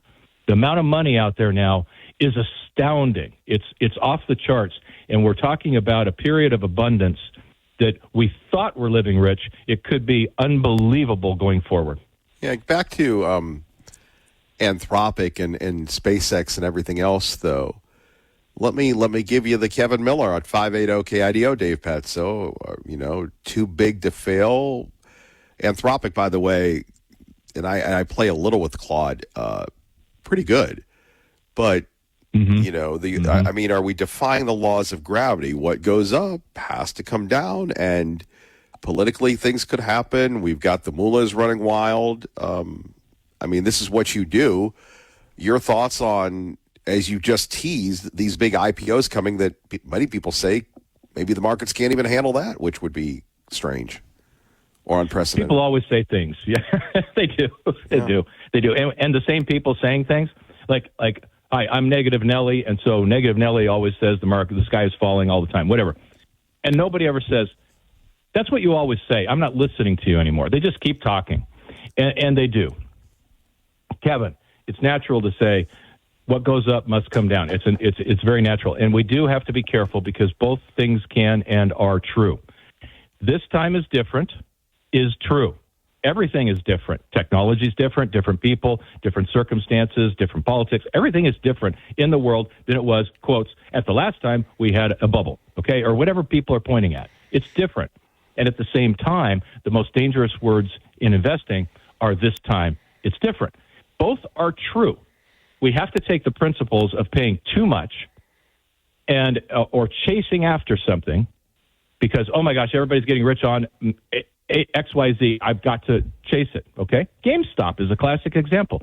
Nobody did any analysis. They were willing to buy it at 200 because they knew their pals were getting rich, and we took a company that wasn't even making money, was about to go out of business, and we drove it to the moon, all on fear of missing out. Those are the kinds of things that you have to be careful of when you're talking about what's going on in AI, going on in space. And now they're combining, right, and robotics and all these things. What's happening, like you pointed out, Kevin, you played around with it. You know what's going on in AI because just months ago you play around with it and you ask Grok a question or whatever, right? You're using Claude. but you ask a question, and it's better than Siri for sure, right? And it's quicker and all those things. But now we're talking about it not only writes code, it does it better than human beings. They're teaching themselves, and they're changing they're getting better every 2 weeks. Not 2 months, 2 weeks. And this is exponential.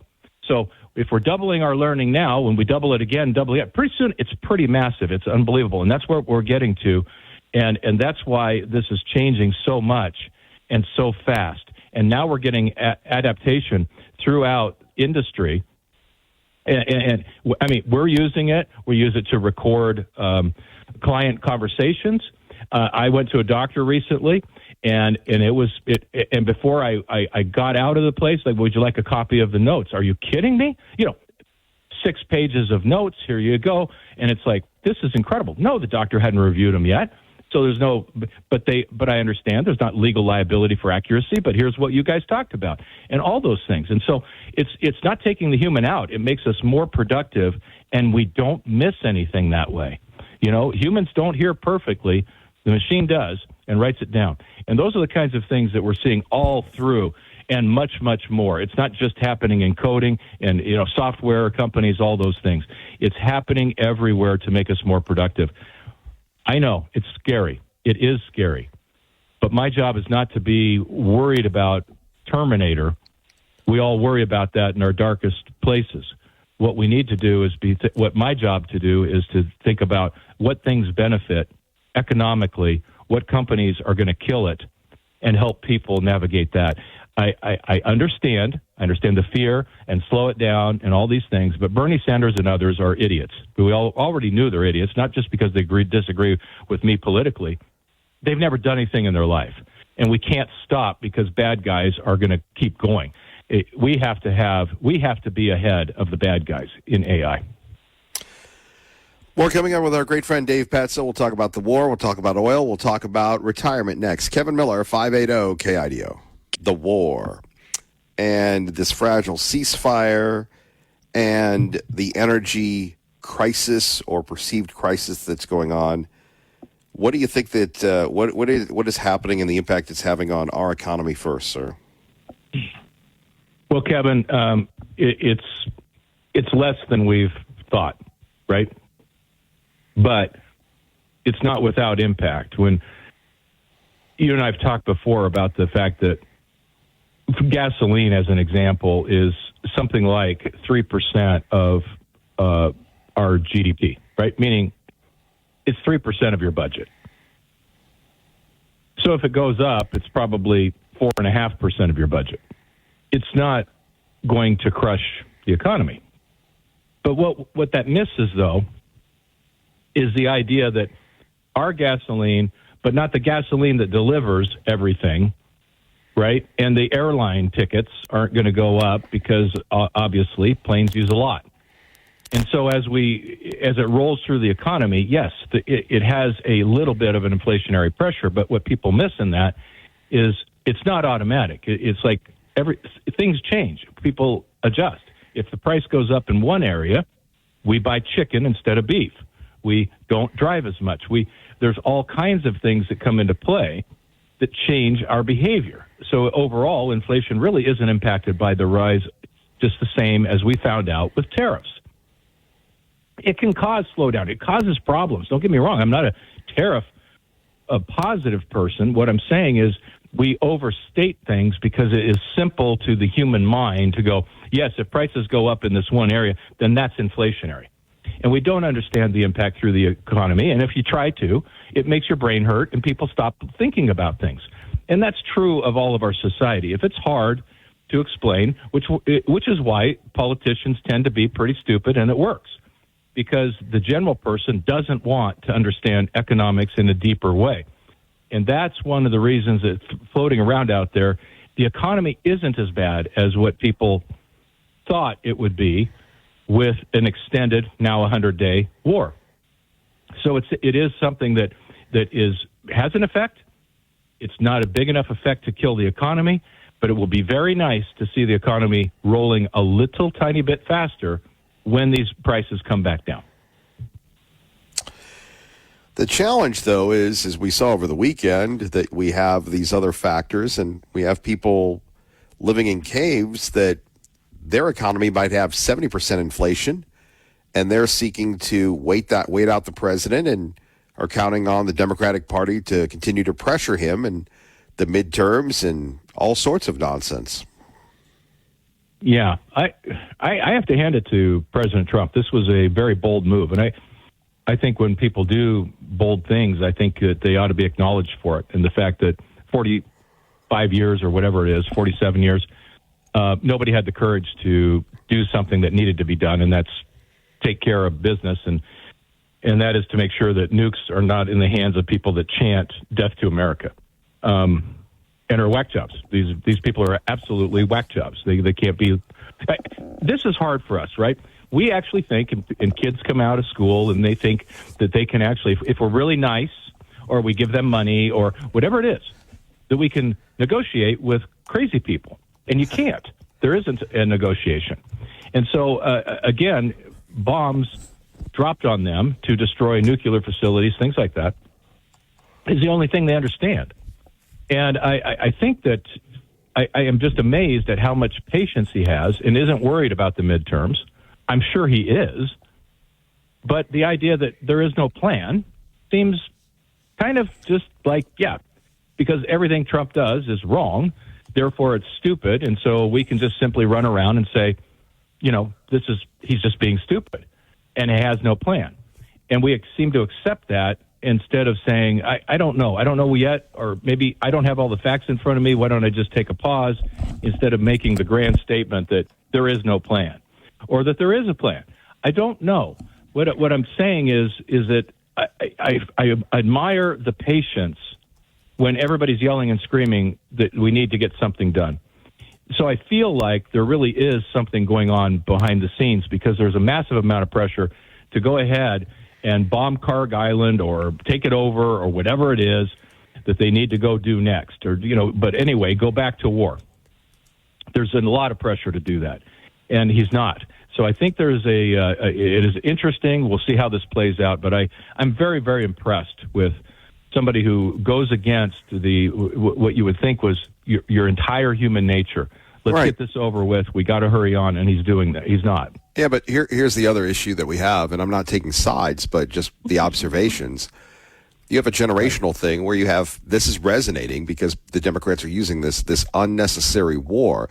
Now, you have just spelled out here at Dave Petzo at 580 KIDO that how necessary the war is and everything else. But quite frankly, you have people saying this is his war of choice, that they're not buying the argument. Never mind 50 years of terrorism, 50 years of tragedy from the country, 90 million people of, you know, this state-sponsored terrorism regime. And you're right. They think that they can negotiate with these people. These people want to kill us, and until they, you know, are on the other end of the gun firing at them, they're not going to get it. So that is what he's up against. And then we have people, you know, the Europeans and everybody talking about how bad it is, yet they refuse to help. Right. An interesting story and you have people that call in here that buy the argument, this stinks. I can't afford to go to your beloved Reno because I can't afford gas. Right. It's agreed. And yet the fact is, people can individually whine and complain all they want, right? They can. And also individually, some people really are having a difficult time. They may live far from work, and they may have two jobs because they're trying to make ends meet. I get it. I wish steak wasn't as expensive. I mean, all of these things are true, and they all can be true at the same time. But individuals complaining about one particular thing or another, this one's an easy one to grab onto, but economically, to the United States, an energy-independent country, this doesn't matter. It makes headlines. The same thing in Europe. They have plenty of energy. They've already raised their prices, screwed up their whole energy sector so bad that all they're doing is using this to blame the politicians that put all of the terrible policies in place. I mean, it's the same thing as California, blaming Trump for high gas prices. California has had high gas prices as long as I can remember, the highest in the country. They are awful. And they do everything wrong. We all know that. I don't need to talk about that. But the idea that this is all falling apart for Trump, I think, is overstated. But I do think that Trump does a very bad job of explaining or telling people, I'm not going to talk about the war every day. We're going to be patient, and we're going to try to save all the lives we can, because the Iranian people are great people. And I'm not going to talk about what we're going to do next or what our timeline is. I'm done talking about it. So, and moving on, and move on to the next great thing that they're trying to get done. Because they are doing a lot of great things. And the economy is doing okay in spite of a lot of what I think are negative things like tariffs. But it's doing fine. So I think we can have those highlights and talk about AI and talk about all the amazing things that are going on, all the wealth that's being built. We can talk about outer space and how it's a Star Trek week this week with the SpaceX IPO. All of these things are fun, interesting, and everybody's tired of the war anyway. Well, but Trump doesn't do a good job of explaining why he's doing what he's doing. Right. He just talks about it, and we're doing so great. Yeah, we only have limited time here, Dave, so I need to jump in here respectfully. Yeah, go. Before we get to the opulence that was Madison Square Garden, let's talk about Apple. Tim Cook stepping down. They want to make sure that Siri is going to be AI, and they say, wait till you see our Siri. We're going to blow away your Siri.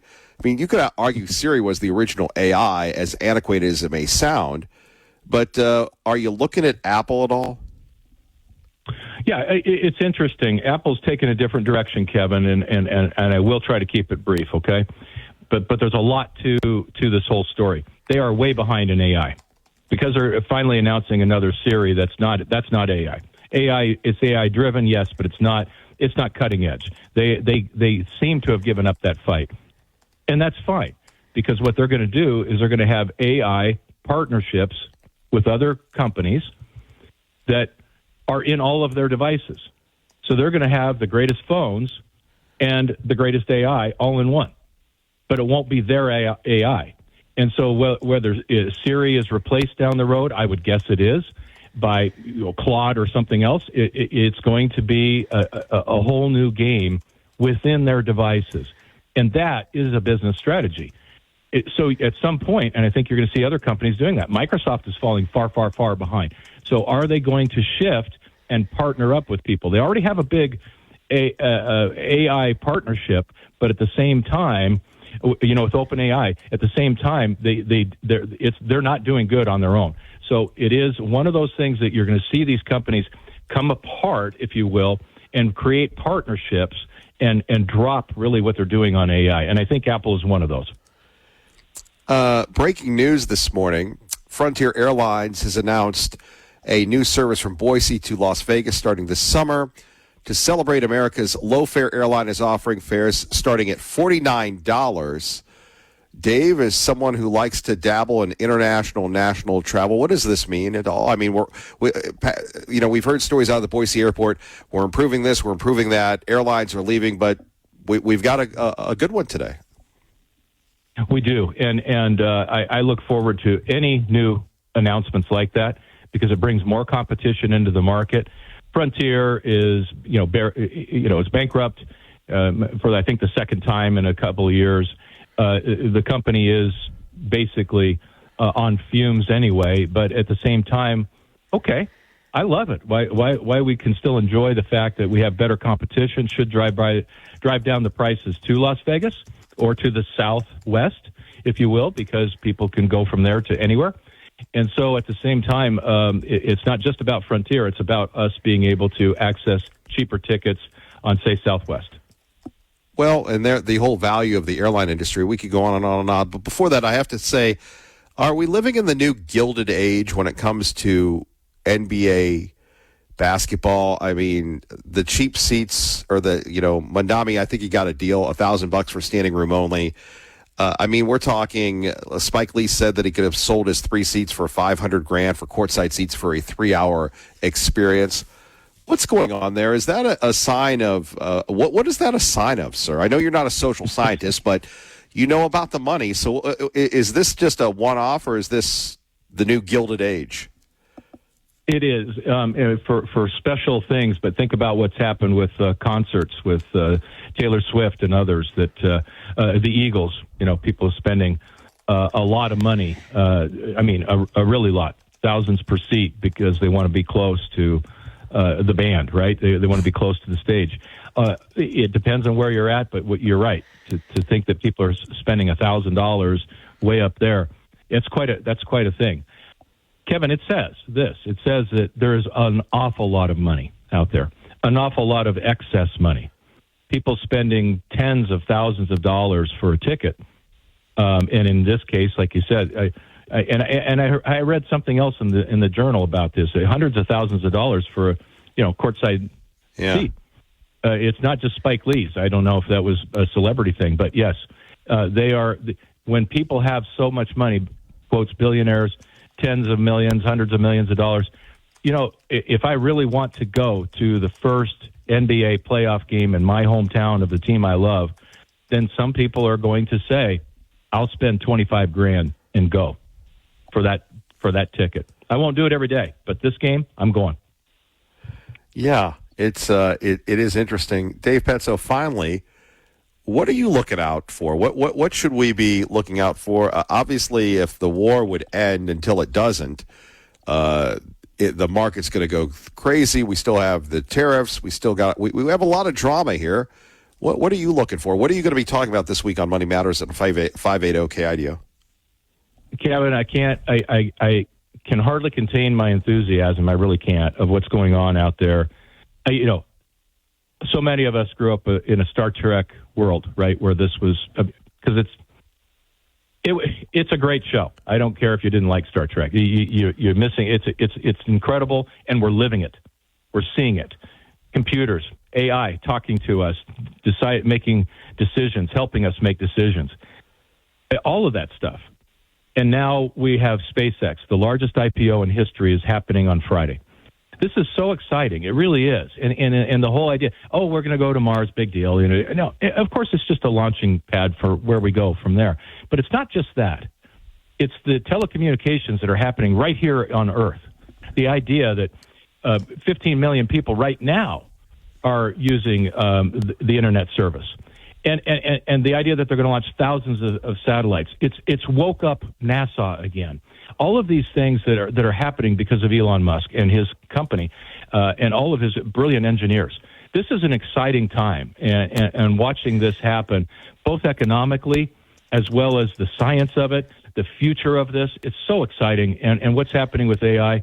And we're going to have those before the summer's out. 2 more, OpenAI and Anthropic, have both filed.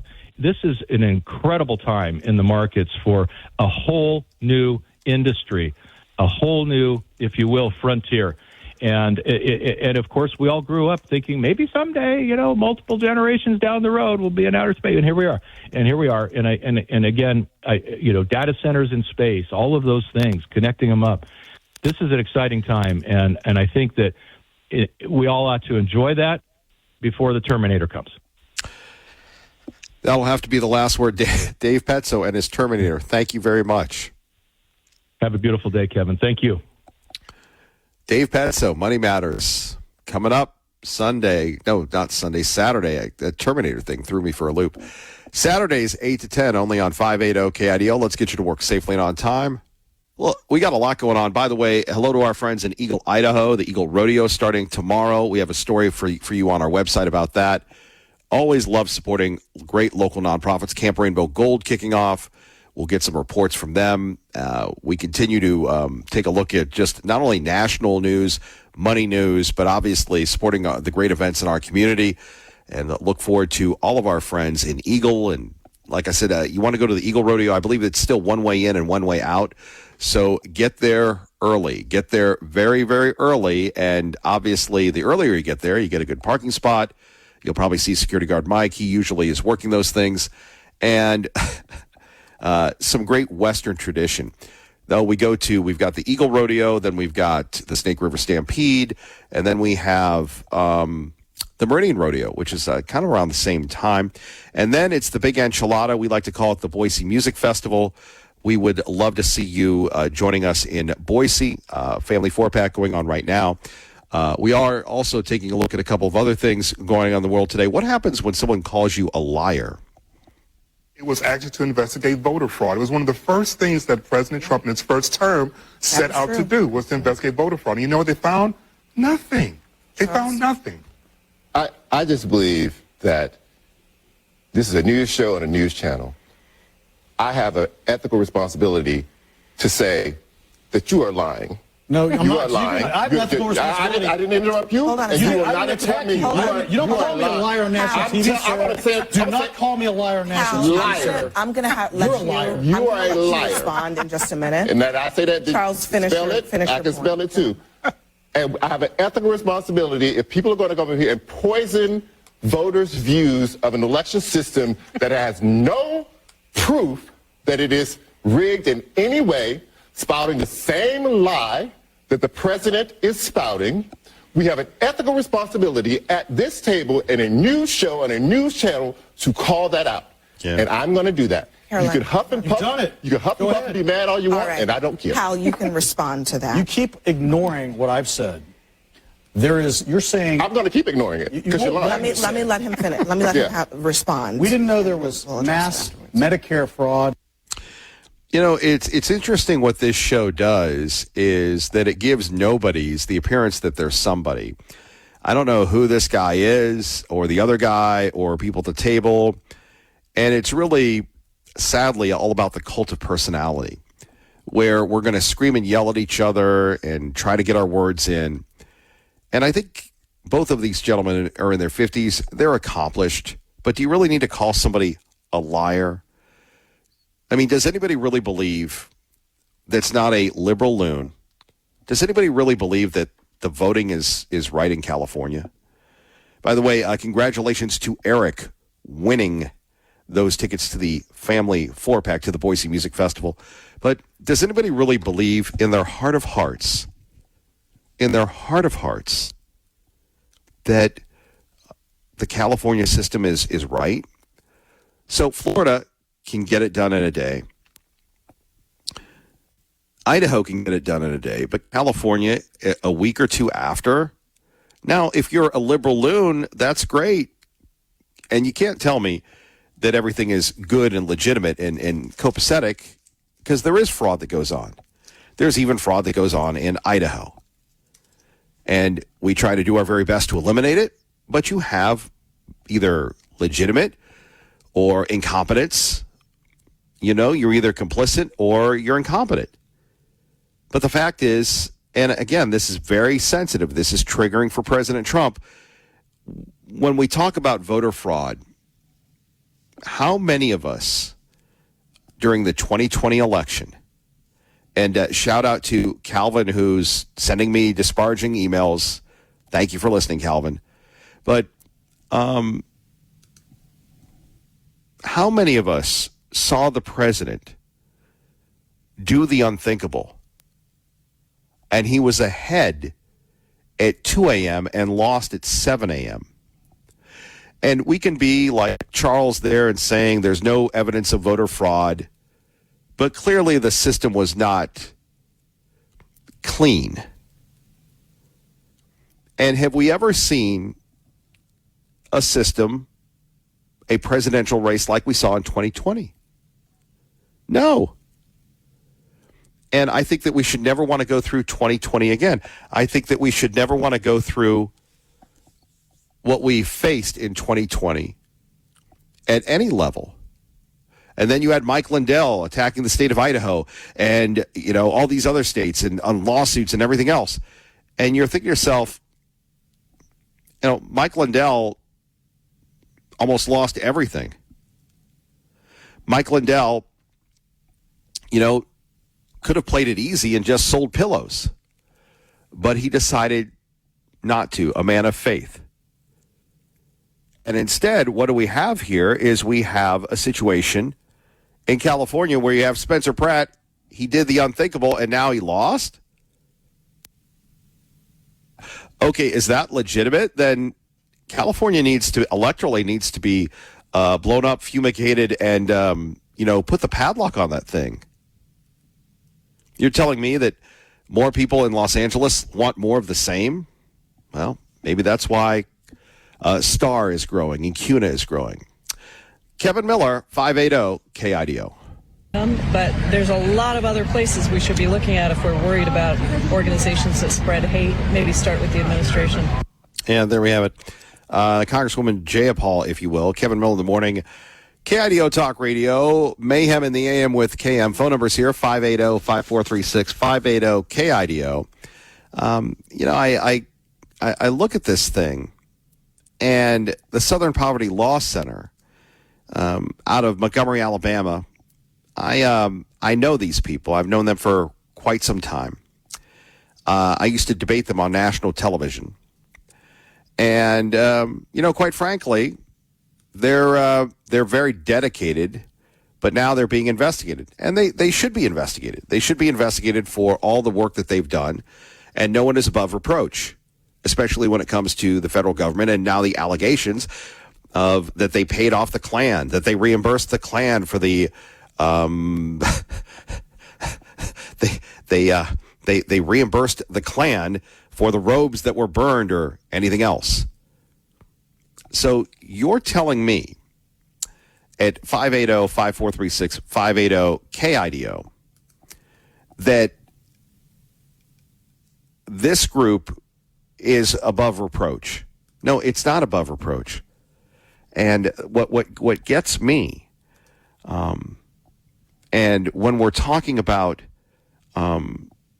anything that you criticize the Democrats about, whether it's Plattner, whether it's the Southern Poverty Law Center, whether it's Bernie Sanders, whomever, they always bring it back to the president. You notice that? It's always the president. It's always the president. He's a bad president. And they never look at themselves.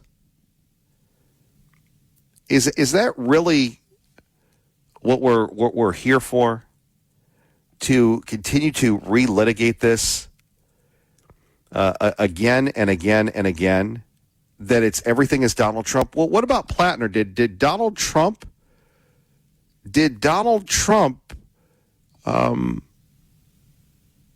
force Plattner to text people that are not his wife? Did Donald Trump force Plattner to get that SS tattoo? Did Donald Trump do any of these things? No, it was Plattner. It was Plattner that did these things. And everything is always, always, always about the president. How about this group that has been cited for years by the liberals as being the best ever, and now all of a sudden they need to be questioned, just like we had people going after conservatives and conservative groups during the Obama administration. You know, lawfare was invented by the Democrats, not the Republicans. But they don't want to talk about that, just like the other guy talking about lying and such. We have, what is California, the 5th largest economy in the world? And we have, you know, all of a sudden, Steve Hilton went from being the first guy to being, number 2 now. You can't tell me that the more votes you count, the more credible the system is. And that's what people are bringing up. And that's a trigger point, again, that the President of the United States has. Rightfully so. We've never, ever, ever seen anything like what happened to the president in 2020. Whether you want to say it was rigged, whether it was fixed, regardless of whatever it is, the bottom line here at 580-5436, 580-KIDO, the bottom line is that, hey, you just kept counting until you had the right results. And the way the media defends this, oh, that's state law, if it's a state law that a man can marry 7 women, do you respect that? Well, no, we got rid of that one. What about this? More on that in a minute. Let's get you to work safely and on time. 580 KIDO traffic. Good morning, Dave. Good morning, Kevin. From the Pacific Steel and Recycling Studios, traffic now as you're coming out of Candy County into Ada County, working an accident just before the Franklin overpass. It's on the median side, so if you're in that slowdown coming out of Candy County, move to the right-hand lanes.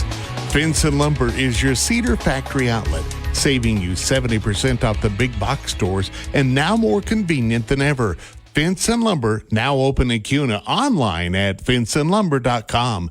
That's your traffic now on KIDO.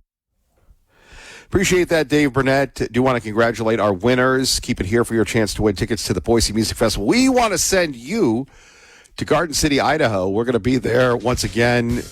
Marshmello, Sean Paul, Everclear, and you, courtesy of us. Thank you for listening. One more hour to go. 580 KIDO. Good morning.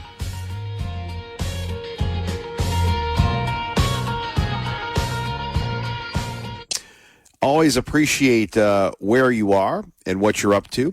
Our great friend Lars Larson joining us now. Lars, great to have you with us. Hey, good morning, Kevin. How's life treating you? Not bad, not bad. We drive on, of course, an interesting weekend with the president, with the Israelis and the Iranians. Yeah, because what are we going to do in this case? The president keeps saying we're this close to getting a deal, and I sorry about that. Had a cough sneak up on me. I think Americans are getting tired of we're this close to a deal. We either want a deal or we want to know which way is the exit on this. Yeah, and that's the challenging thing. And then we have the Israelis that have had long problems with Hezbollah, taking care of that in Lebanon. And then you have the Iranians deciding they want to extend the conflict by attacking Israel. Israel coming back, the president publicly stating, I told them not to do anything. And you're like, wow, that's quite a lot for a Saturday and a Sunday. It is, and let me tell you something, Kevin. Here's one of the reasons I get concerned, is that I'm in favor of supporting our allies, and Israel is an ally. They're one of our best allies in the Middle East. But here's the problem. Sometimes our interests do not line up with theirs. And yet, in the new NDAA, the National Defense Authorization Act, the U.S. Congress is ordering that we have even more coordination between the U.S. military and the Israeli military. And if you don't believe me, take a look. There's one particular section of the NDAA. I know it gets complicated, but the idea is that we would coordinate on research, development of new weapons, but most importantly, what they call data fusion. And what that means is when the U.S. intelligence knows something, then we will share that with the Israelis and vice versa. And number one, you have to trust that the Israelis will share everything with us that they know, and maybe they will and maybe they won't, and they have to trust that we will share everything with them that we know.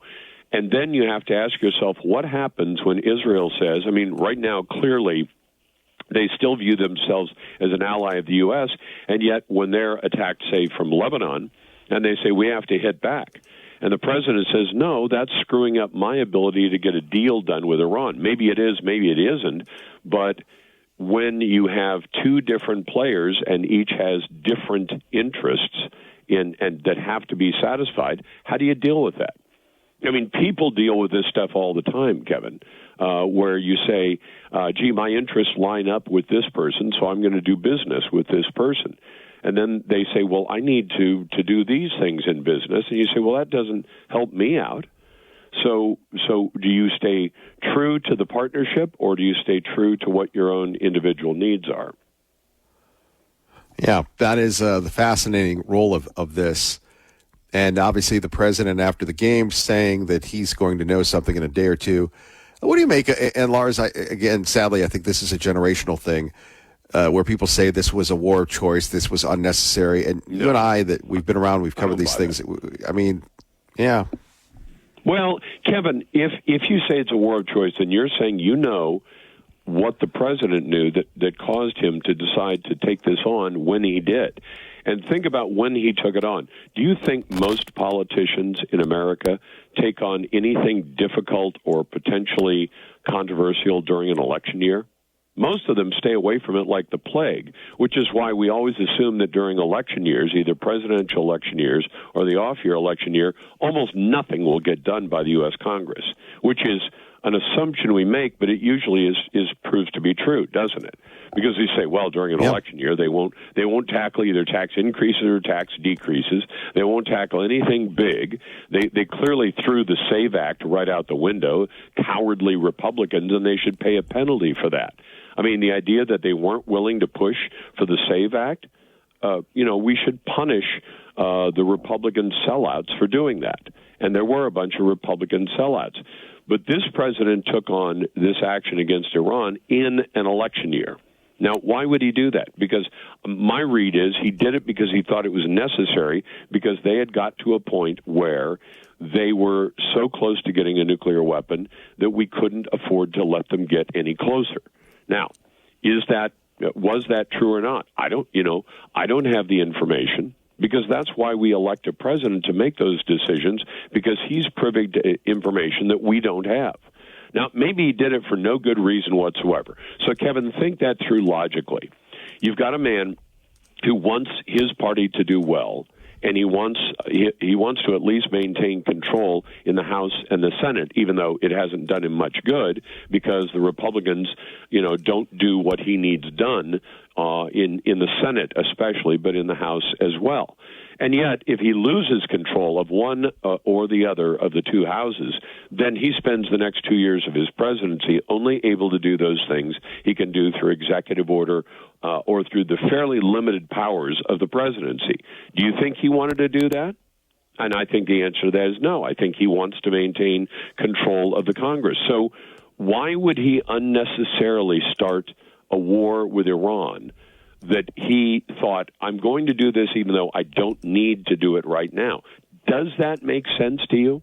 Even if you assume, let's say you hate Donald Trump with a passion. I know there are people in your audience, there are people in my audience who hate everything Donald Trump does. If he cured cancer, they would say, we hate Donald Trump. His cure for cancer is no good. That's what they would say. But let's assume that you just think he's a greedy, narcissistic SOB. Okay? I'm sure that describes some of the people who listen to your show and my show. So if he's that greedy, narcissistic SOB, why would he take on this war in an election year when it has the potential to cost him the greatest amount in political terms? Why would he do it if he didn't think it was necessary? Is he just self-destructive?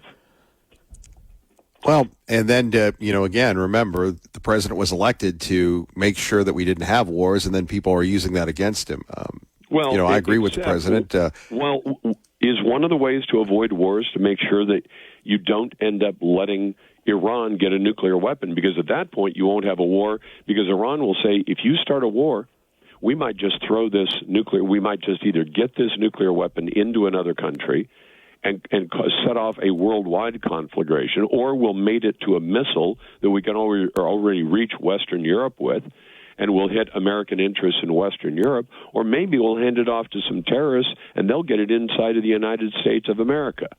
So all those things are possible, right? Aren't they? No. Look, I agree with you. I'm on your team. I'm just saying what people are saying, and it makes me sad that here we have the opportunity to take out this great terror threat, and people are, and really, Lars, let me ask you at 580-KIDO, our great friend Lars Larson with us, what would you do if you're the president? Now we have the Democrats and the media saying that if he attacks their infrastructure, which is what you do in war, then that's a war crime. Now, we've already seen this man mercilessly prosecuted for things he didn't do. So it's almost like they're handcuffing what he can do to bring more pressure on these people to come to a legitimate peace. It must be so frustrating for this gentleman. It must be, Kevin, because one of the things I've had some experts that we've brought on the show, because they're experts and I'm not, is they pointed out there are certain pieces of infrastructure that supply the IRGC, the Islamic Revolutionary Guard Corps. These are the people who really are the government of Iran, not the mullahs. And so if you say, we know how to attack these guys, the crazies who run the military side of things in that country, and we can hurt them without hurting the general population, is that a war crime? Because then you're attacking their military infrastructure. Is that legitimate? In the same way that if you were in a conventional war and you said, this is where, country X has its Air Force, has its Army, has its Navy, we're going to attack that infrastructure. That's a legitimate target, is it? Is it not? No, I would agree with you on that, and yet you have the liberal loons and their accomplices in the media. By the way, Lars, I'm sure you talked about this, the Welker interview. What'd you make of it? The walkout? I actually took the position. I kind of surprised one of my producers, Mackenzie Prunty, she's been with me almost 10 years. She's a fantastic producer, but she was surprised when I said, no, Trump shouldn't have walked out. He did, but he shouldn't have. And I'm not criticizing. I said, I understand why he walked out, but I think Trump is more than capable of taking all these tough questions and turning them right back around on the person asking the questions. We've seen that 100 times. I just think he got fed up with having to do it, even though he understood going into a second term, these people were not going to back off their attacks on him. So if you know that's going to happen, that they're going to keep on punching, are you ready to, punch back? But do it the way he's always done it. And frankly, I think there are times where he could find more creative ways to put reporters in their place instead of just saying you're stupid. Because think of all the different times that reporters, Leslie Stahl, who insisted to Trump, oh, you keep saying they've wiretapped Trump Tower. We all know that's not true. Did it turn out to be true, Kevin? It did. It did. And think about all the many, many stories done by these reporters.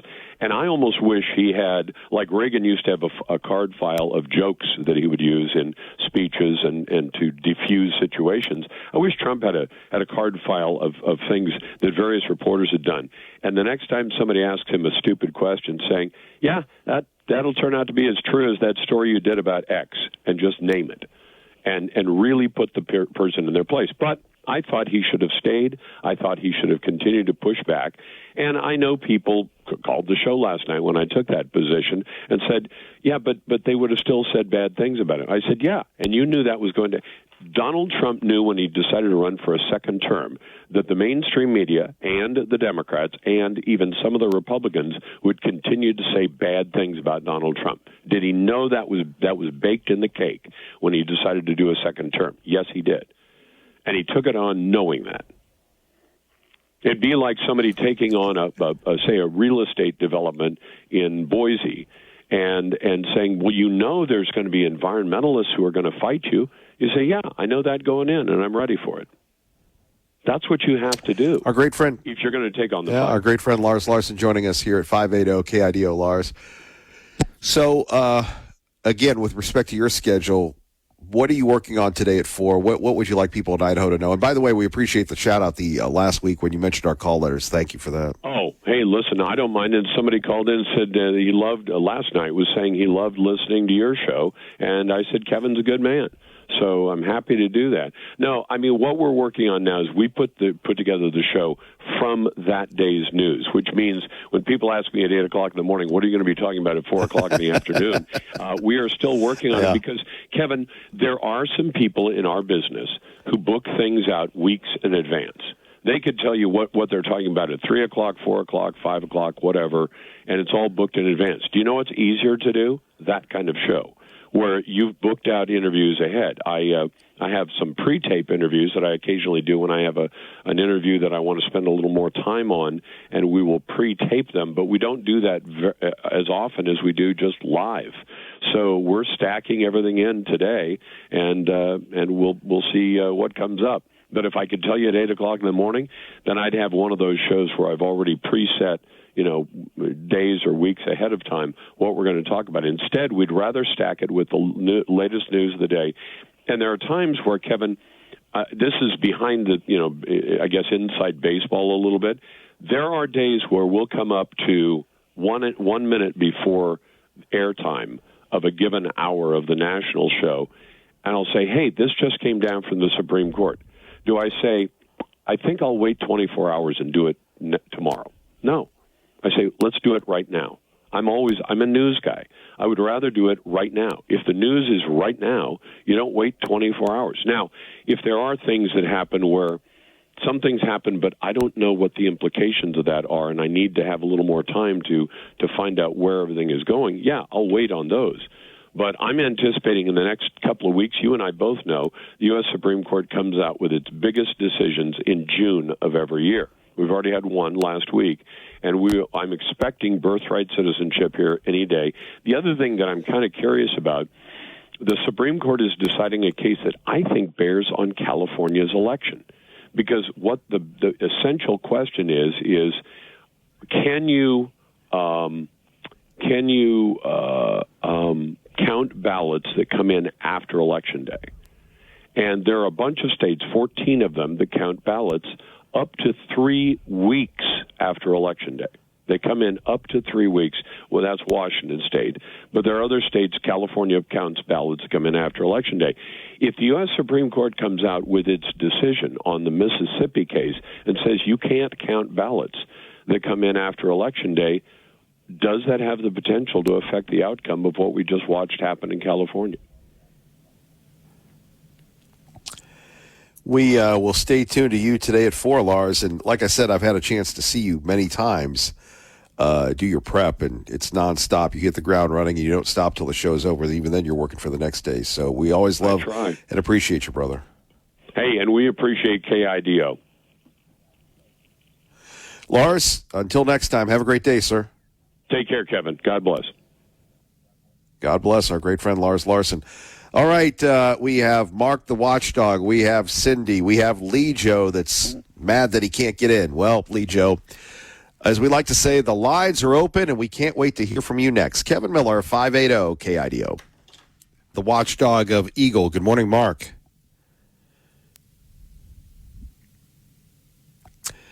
Mark, hello. Yeah, there you are. There you are, sir. Yeah, I want to add, before I get to the fraudulent elections in California, you better add Act Blue to the Southern Poverty Law Center as another criminal organization. There hasn't been enough coming out on them yet, other than what I've seen online over the past few months. They are the multi-billion, with a B, multi-billion-dollar money laundering arm of the Demon Rat Party. So a lot of their funding is done through Act Blue. And the old saying, the actual voting doesn't start till after the fraudulent elections with the Demon Rat. So remember, again, folks, it's not who votes, it's who counts the votes after Election Day. That's the motto of the Demon Rat Party. These blue, these states here, I've told you before, last week, Kevin, here at KIDO, the Democrats can't afford to lose their fraudulent control of California because of the taxpayers. They're their cash cows that they can keep taking money from and ripping off the taxpayers there. They need that money. When you have the 5th or 6th largest economy on earth, it must have changed because it used to be classified as the 9th, so it must have gone up from there. This is where I've said last week also, Kevin, that the investigations and the fraud there in California, Oregon, Washington, back east and the other states really need to be paid attention to by the Supreme Court. The reason being is because, so they perpetrate their fraud for governor, for mayor in L.A., and there's no way in God's green earth you could tell me that the majority of people want people like Karen Bass or Gavin Newsom, he's not running again, but they want Karen Bass in there again, and they want to run her with another socialist who's even worse than she is, that fraudulently jumped ahead of Spencer Pratt. I mean, when you come down, how many House seats do you think California has? You get 2 senators from every state. But when you have fraudulent elections like this going on in California that are not being investigated, and those responsible taken and absolutely thrown in jail with a key thrown away, that you can get federal senators and federal House seats that are given to people fraudulently that do what? They go back to D.C. and they help dictate laws and rules and things back there that affect all of America. This is where the party of criminal fraud and treason needs to meet its comeuppance, and their deflection off themselves of all the evils that they do and pointing to Trump as the main reason is nothing more than, again, a deflection from their actual evils that they do. The Democrat Party, Demon Rat Party, whatever they make the mafia blush. They are nothing more than a fraudulent criminal organization nowadays. And you know what? To me, they are one thing. They are the excrement of the devil itself. That's what the Democrat Party is all about. That's what they are. And unless something is done, this is going to continue on. So when it comes down to the federal elections, again, I think they need to start with that. If they can't start with what goes on in the state's own backyard because of states' rights and all that BS, yeah, I agree with states' rights to a certain point. But I don't know. There's apparently nothing I could find in the Constitution that allows the government, the federal government, to go in and stop states from performing the fraud, because the Founding Fathers never thought probably this type of thing would happen. But again, it was prophesied way back by a couple of our Founding Fathers that the greatest threat to this country would come from within, and we are seeing it now with the demonic Demon Rat Party. I'll let you take some other callers, Kevin. You have a great day there at KIDO. Thank you, Mark. Let's go to Cindy in Eagle with Kevin Miller on 580 KIDO. Hello, Cindy. Oh, good morning, Kevin. Oh, so many things to talk about. It's just it just gets livelier and livelier, doesn't it? My comment about these people who yell that there's no fraud. I mean, the wronger they are, the louder they yell. I see the problem as when you do have proof, judges won't allow the proof to be presented in court cases. I've seen that several times. There has been photographic proof, videotape proof, ballot stuffing proof, but they discount all of that, and then the left screams, well, we've recounted and recounted. Well, yeah, you recount the same ballots over and over again. You're not going to get a different result. So I see the problem is with the court system, and maybe the Supreme Court will address some of this soon. We certainly need it. I know for a fact that there's cheating. My neighbor moved here from California. She's originally from Idaho, moved to California for over 25 years, moved back 3 years ago. In every single election, and sometimes more than every single election, she gets a ballot in the mail from California. And she could send it back and vote. She doesn't. And the other odd thing about those ballots is if you look through them carefully, look through the envelope, you can tell the way a person has voted. So it's really a very disturbing trait, and we're watching it, and we feel so helpless that we can't do anything about it. But I had another comment, if it's all right, about the LDS issue. Sure. In the 50s, I was raised in Quakertown, Whittier, California, and cute little town, wonderful. Back in the 50s, the newspaper, so this issue about the LDS not being Christians is not new. Back in the 50s, the newspaper came out with a helpful little thing. Anybody moving to Whittier, we've listed all the churches so that you can find, and there were a lot of churches in Whittier. And so they listed every church in Whittier. And they listed Catholics, the Protestants, the Jewishes, and then the other. And the LDS were under other. And I remember there was a big brouhaha at the time because the LDS members were extremely upset about that. And I thought that was a dead issue. But here we are 60-some years later, and it's cropped up again. So I'm thinking that I didn't hear Pete Hegseth's speech per se. I heard some of it. But people are blaming Pete Hegseth. But as far as I know, this is an old problem that's reared its ugly head through mismanagement. So I don't know. Those are well, it's thoughts. at the very least, it's an unforced error, and you're going, dude, you've got enough issues going on, and sometimes it's best to, look before you leap. Yes, yeah, absolutely. I mean, things get to going, and you can't. It's like a snowball rolling, like an avalanche. It becomes an avalanche before you can get a handle. So it's a shame that all of this happened, because I know they're Christians. I know they are. And I think most people know that. And it's just a shame this had to happen after all these years. I thought that issue was settled. If I could make one more comment, I know I've been on the line a long time, but I wondered if Mark from Eagle is aware that we've got an issue on our hands here, Eagle Hills Golf Course. They're trying to put 30-some homes on the parking lot of the Eagle Hills Golf Course. And, everybody's trying to convince everybody that this is going to be just wonderful, and it's going to be a nightmare. They're literally moving the lake, and he's never mentioned it, but I thought if he's the watchdog of Eagle, he ought to know about it. And we're hoping that this is not going to go through, and that people will write to the city council and write to the powers that be to at least reduce it. But if you put 30-some homes on that little parking lot, there's no place for them to park, and there will not be parking on the street allowed. So I don't know how this is supposed to work. It's like putting a quart into a pint, And I think I've covered absolutely everything this morning, Kevin.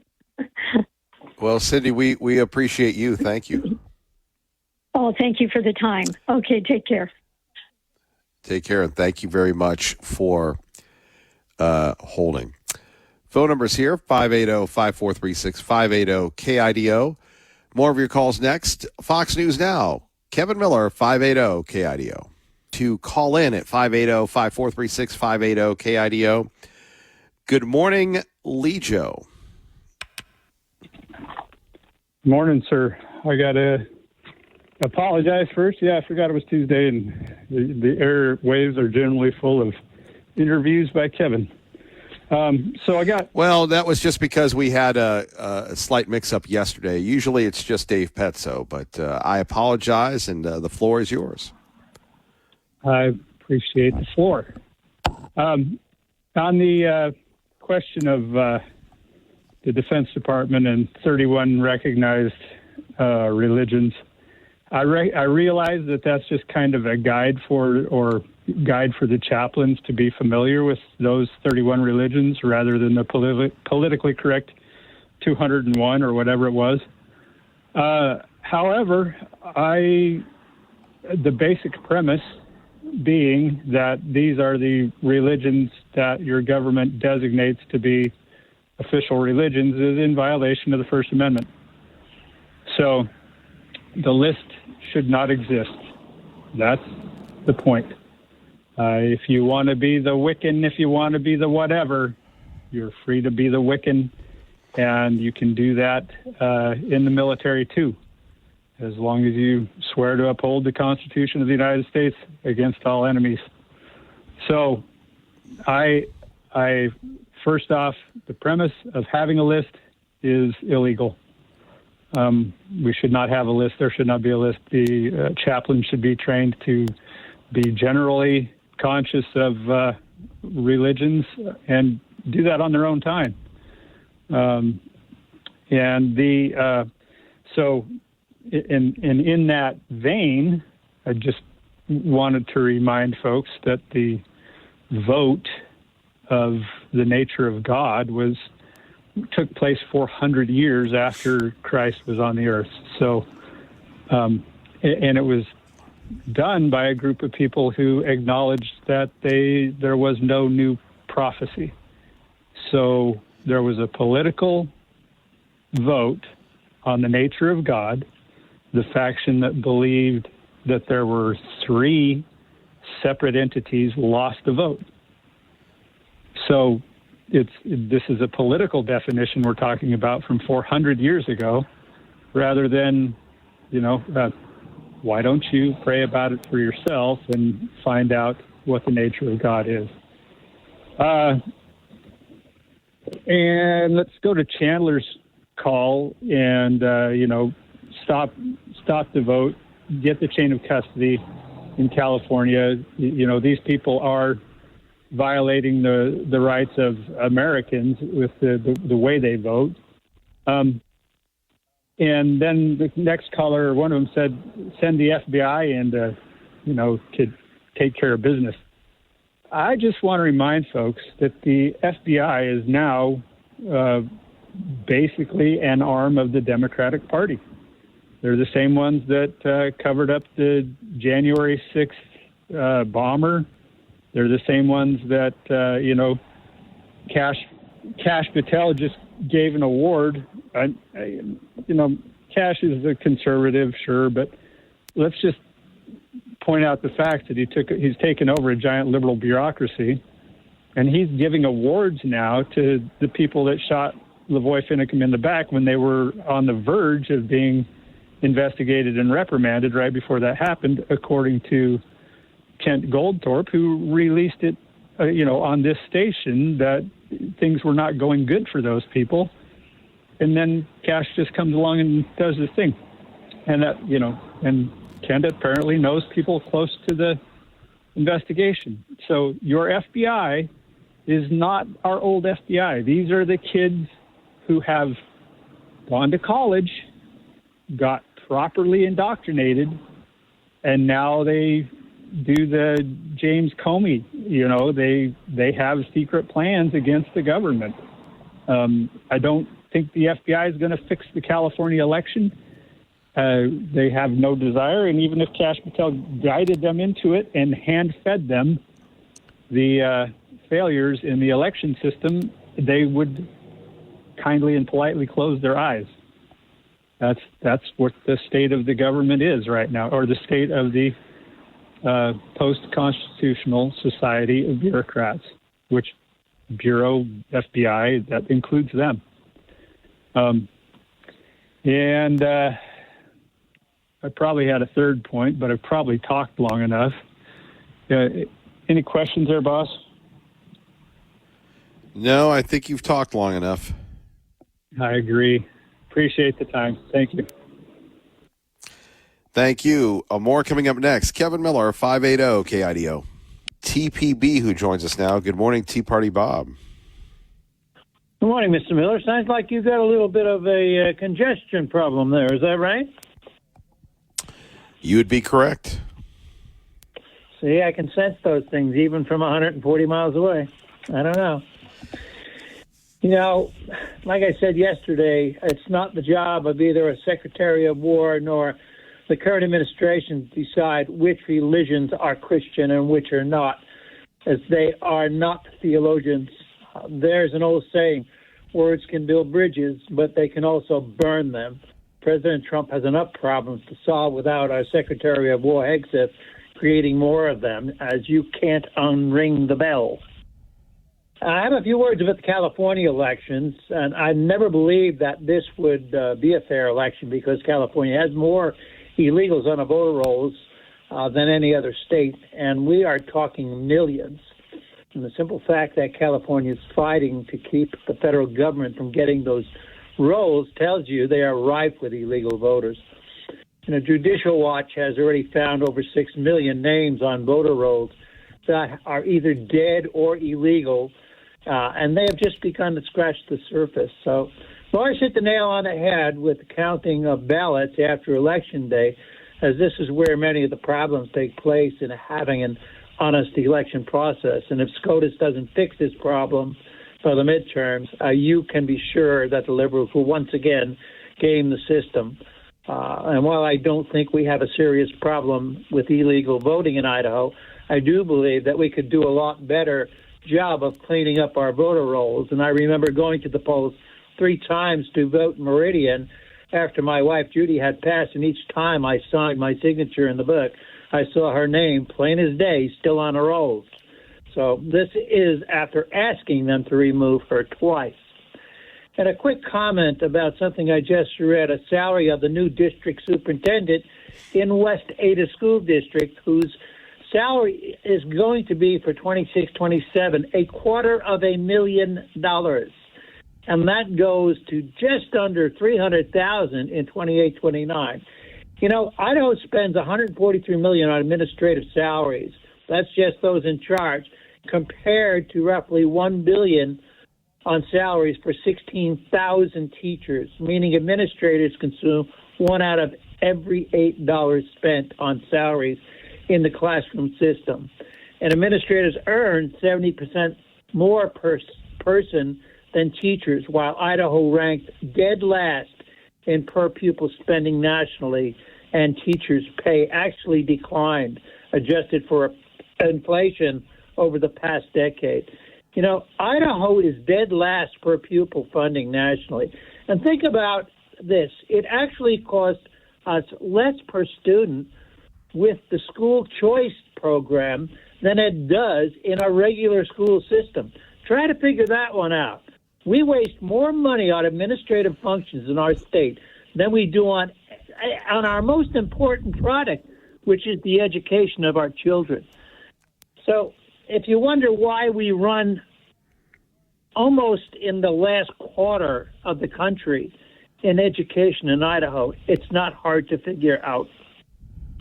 Think about the incentives of the teachers. No, I agree, and that's been going on for quite some time. And, you know, we've talked about school district consolidation. We've talked about a lot of things, and yet it's just more of the same. And, you know, as I said before, I'm sure they're nice people that run the State Department of Education, but what do they do? And what does the Department of Education do? Nothing. Well, it's a good question. And when you look at the fact that the governor controls the state education board, which I think is a fallacy, it's all political. Almost the whole damn thing is political, including the people who serve on the boards. So until you change that system, you're not going to change anything in our education system in Idaho. You know, the only one that we're even close to in terms of the money spent on our kids' education is Utah. And they spend a little over $1,000 more than we do per pupil.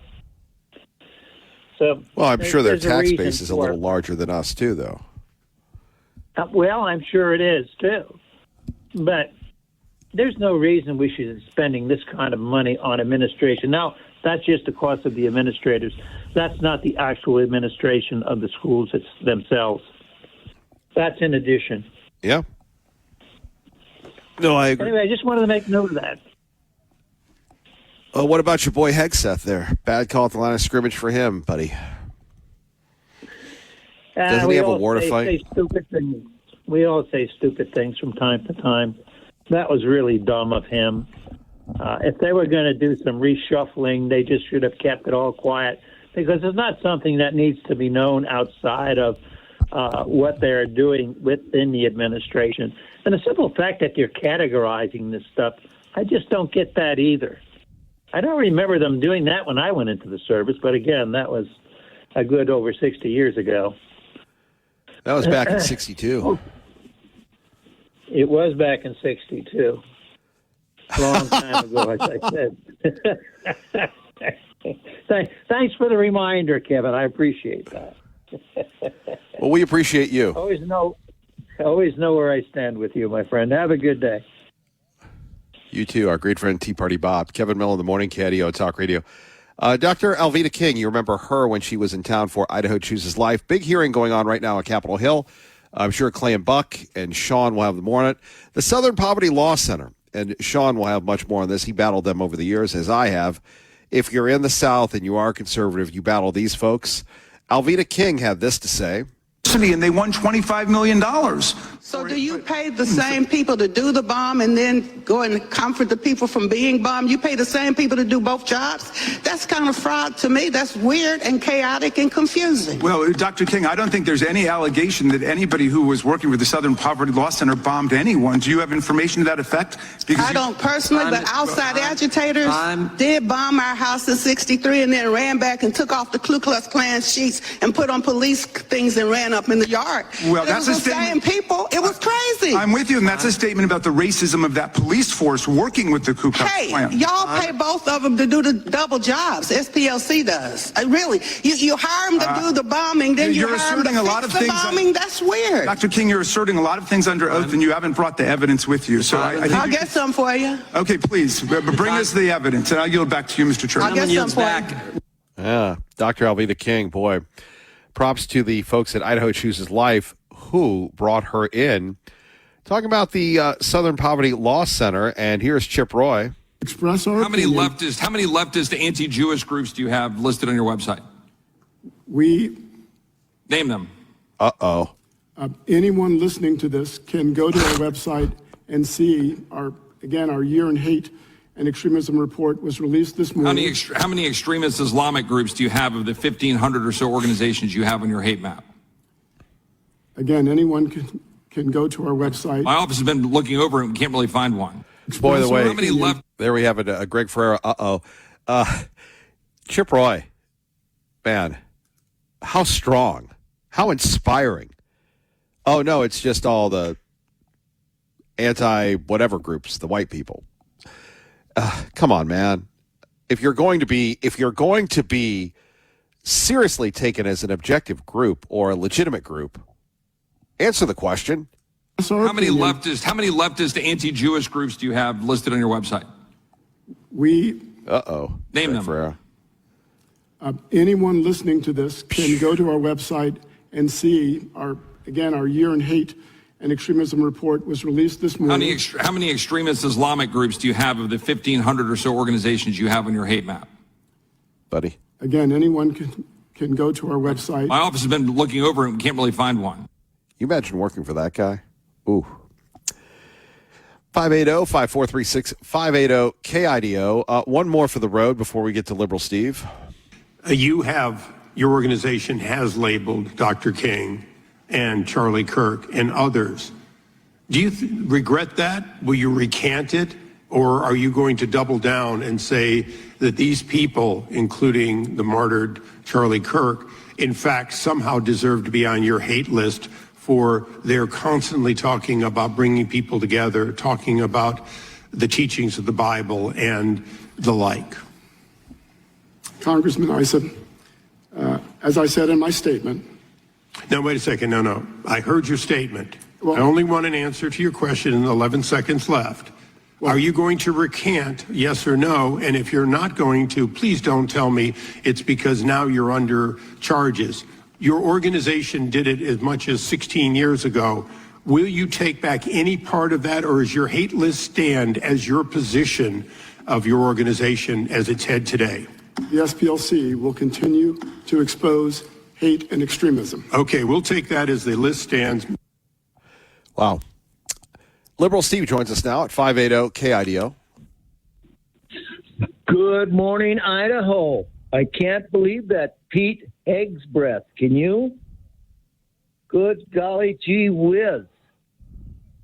Who would follow that kind of religion anyway? Who would follow, like President Trump and J.D. Vance refer to those people?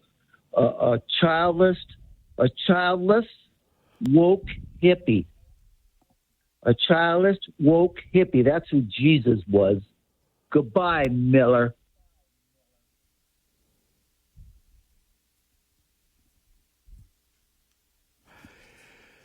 Wow. Very, very odd, very angry Liberal Steve. You know what God teaches us? To pray for our enemies, to pray for the vulgar, to pray for the ignorant, to pray for the mean.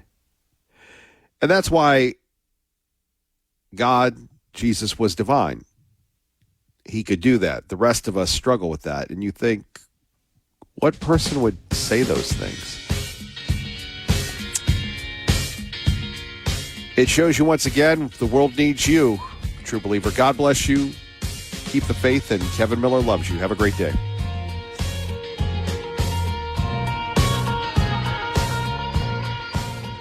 Sticky notes, email alerts, a string around your finger. They're just not big enough. So here's a big reminder from the California Lottery. Tonight's Mega Millions jackpot is over $350 million. Play now. Please play responsibly. Must be 18 years or older to purchase player client.